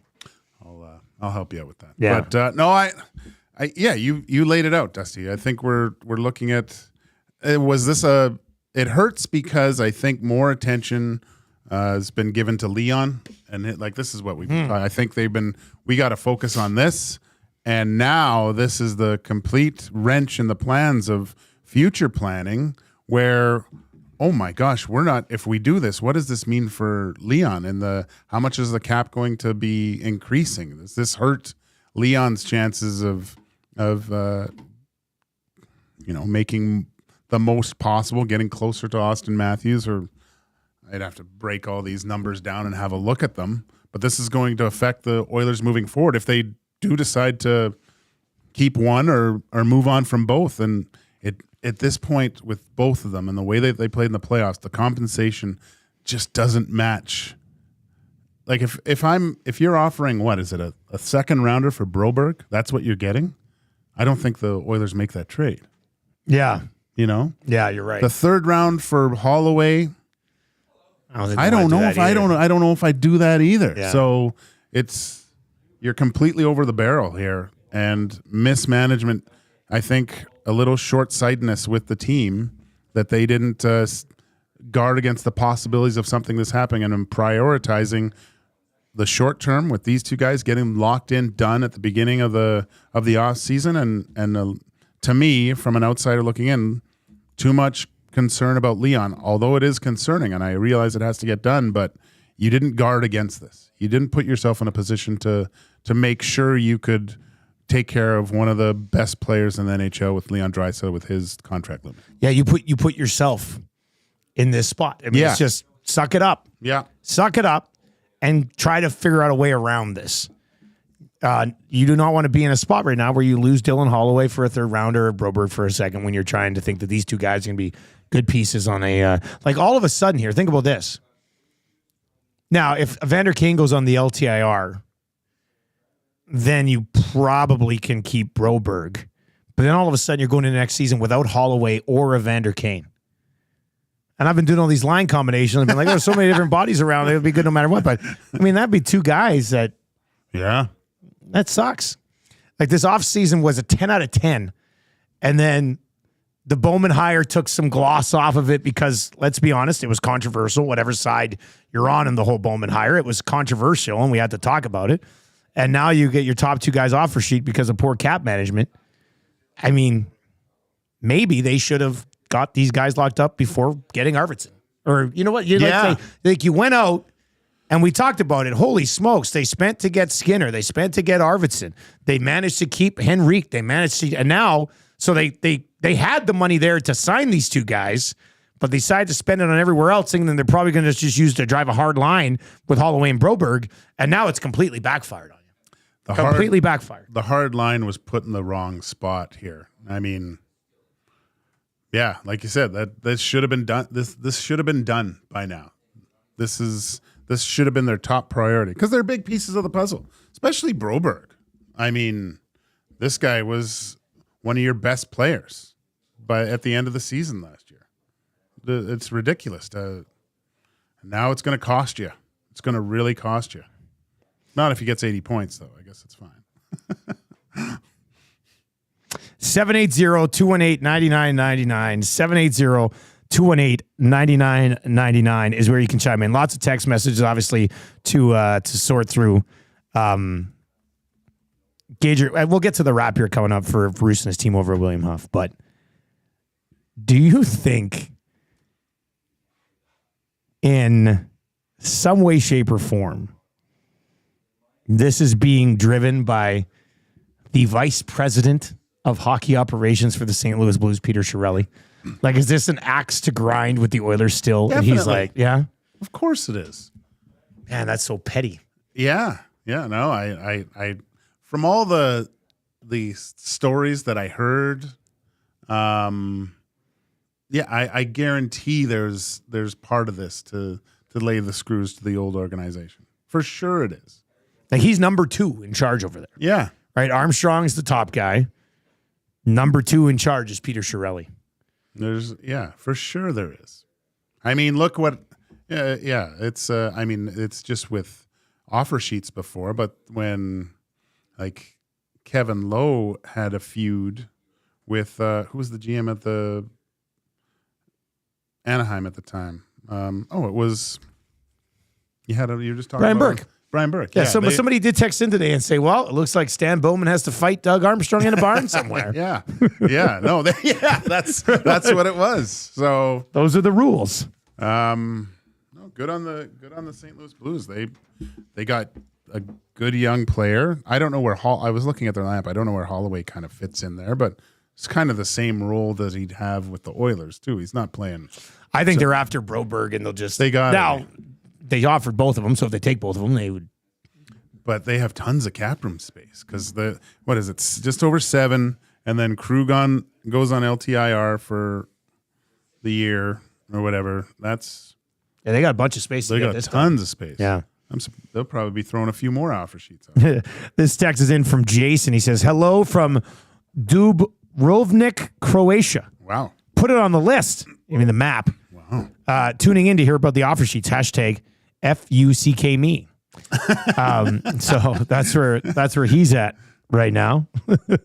780-218-9999. Jason Leduc says, this is why Pete failed in the first place. He makes big decisions with his emotion. Yeah, well, we'll see how this continues to play out throughout the day.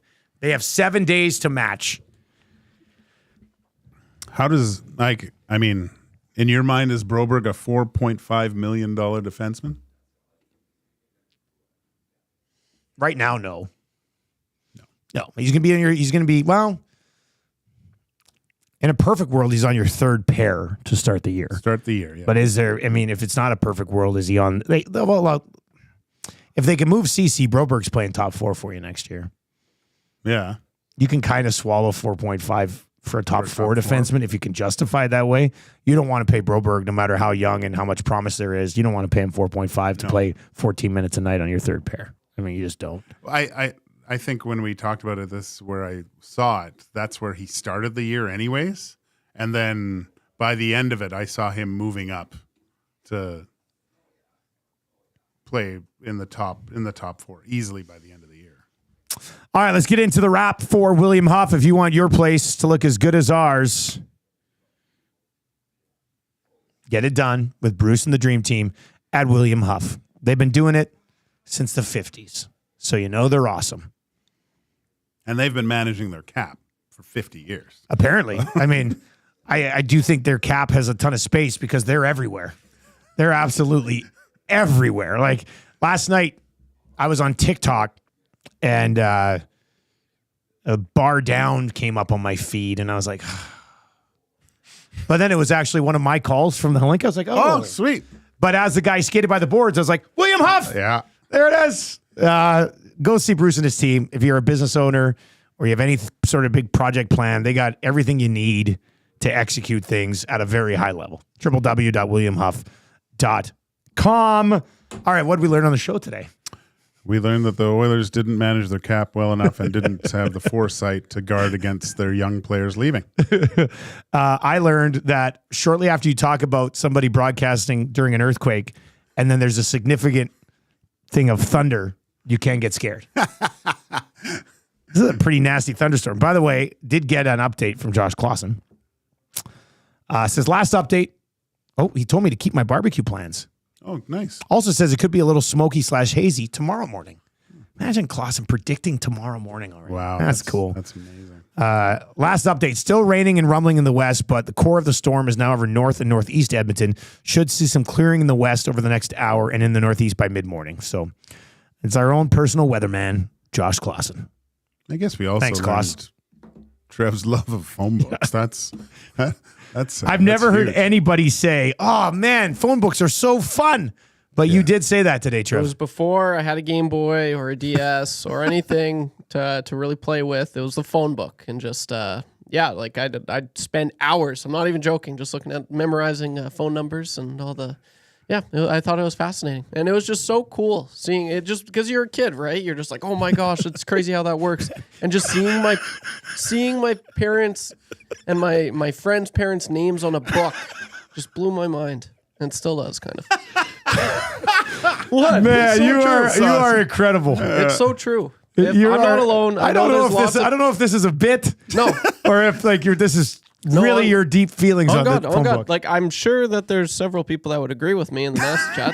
I have yet to see a comment saying that, but phone books are awesome. If I was ever prime minister, I'd bring them back.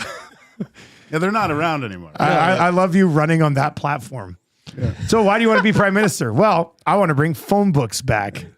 My God. Simpler times. All right, sound of the day today. We'll get the text of the day in a second. Sound of the day. You know where we're going here. Old Tire Fire Pete. Here we go.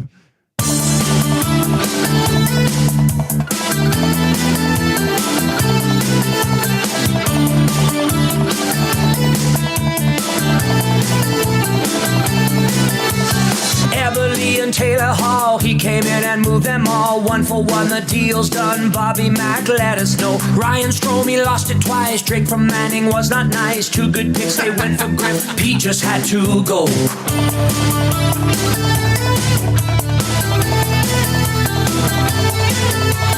Eric Greiber buyout, what was that all about? Miko signed a 3-year deal, and my friends, that ain't no steal. Traded for Spooner, shoulda canned him sooner. Chris Russell, Lucic, no movement on their deals. He left a tire fire.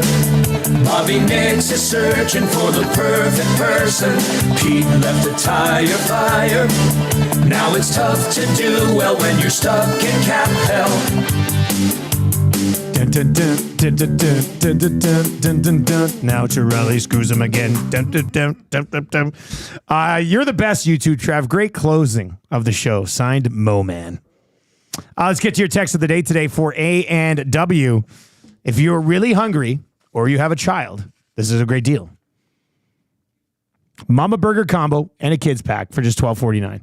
It's a Mama Burger, fries, regular A&W root beer, Kids Buddy Burger, little side of apple slices, a Made Good granola bar, and milk, all for just $12.49. What? Sounds terrific, doesn't it?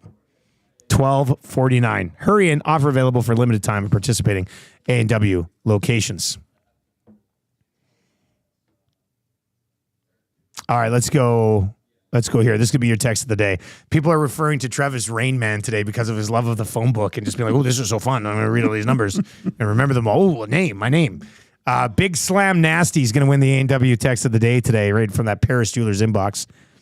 Big Slam Nasty says, Trev cleans Nate classrooms at night and finishes half-completed questions on the board.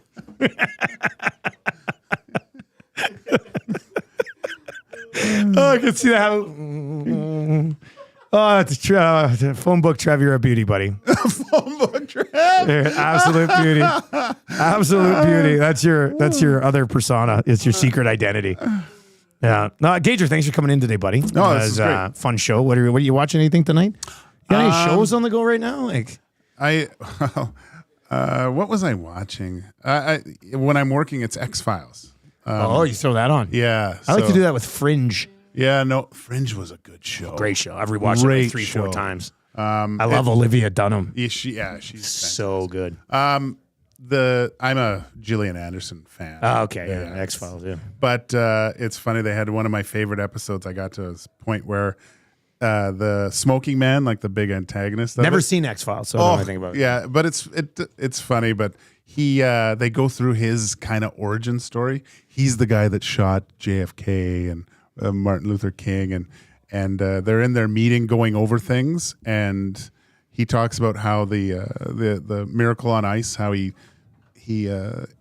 stuck the guy with a sedative, the Russian goalie, to make him a little slow on the stick side. Oh, jeez. And he said, as long as the Bulls don't win or the Bills don't never win a Super Bowl in my lifetime, and he's made it like he controls everything, so it's pretty funny. All right, before you go, hammer the thumbs up for us. We're almost changing. Oh, we're 3 away from changing 300. Then Trev has to hit changing 100 and changing 200 at the exact same time. Nice. If you're watching right now on YouTube, first of all, turn on autoplay, because if you have autoplay on, we're just going to take you right on over. We're going to take you right on over to the Hangout, and then after the Hangout, autoplay will take you right on into the Lock Shop. And then after that, autoplay will take you right on into Two Guys and Goalie today. And then starting in September, autoplay will take you right on in to the Midday Show. And then after that, autoplay will take you right on into the Reed Wilkins Show. Do you realize what we've done here? Changing 300. There it is. Changing 100. Changing 200. Oh. You can't hit them at the same time. I think you can. Push both of them at the same time. Changing 100. There you go. Boom. Gotta love it. All right. The Hangout's on the way next. The conversation will continue around it'd be a lot of fun today. This is going to be a good one. Gage, thanks for coming in today. But that was a lot of fun. Yep. Phone book, Trev. Great learning more about you, man. I'm going to try to find a phone book and bring it in and wrap it for you and give it to you as a gift. Spoiler alert. Yeah, that's your Christmas present this year. That's your Christmas bonus phone book. Did you like when you passed, like, was there phone booths? When you passed the phone booth, did you get like Did you just go and have a glance in Because a big phone book in there. And it was hanging off the thing. the You used to carry around choppers and like cut off the big phone books and take them with you. Yeah, no phone booths in my neck of the woods, which is too bad. But I know what you're talking about. When I got to Lethbridge, there's the odd one. Yeah. Pair of wire cutters in the back just to take those. That's going to do it. Yeah. Trev to the phone book when he finds it. You're going to live with me now. Yeah, I'm going to take care of you. Because I love you. Oh, I love you, Joe. Oh, I love you, son. I see Jody quickly saying autoplay. Jody, if you watch on YouTube right now, if you just put your mouse or whatever over top of the video, there's a little button that has a little play button, and you can toggle it over to on, and that'll just take you to the next show. So that's pretty cool. All right, for Phone Book Trev and Joaquin Gage, Peter Shirelli, you're still the worst. I'm Dustin Nielsen. Have a great day.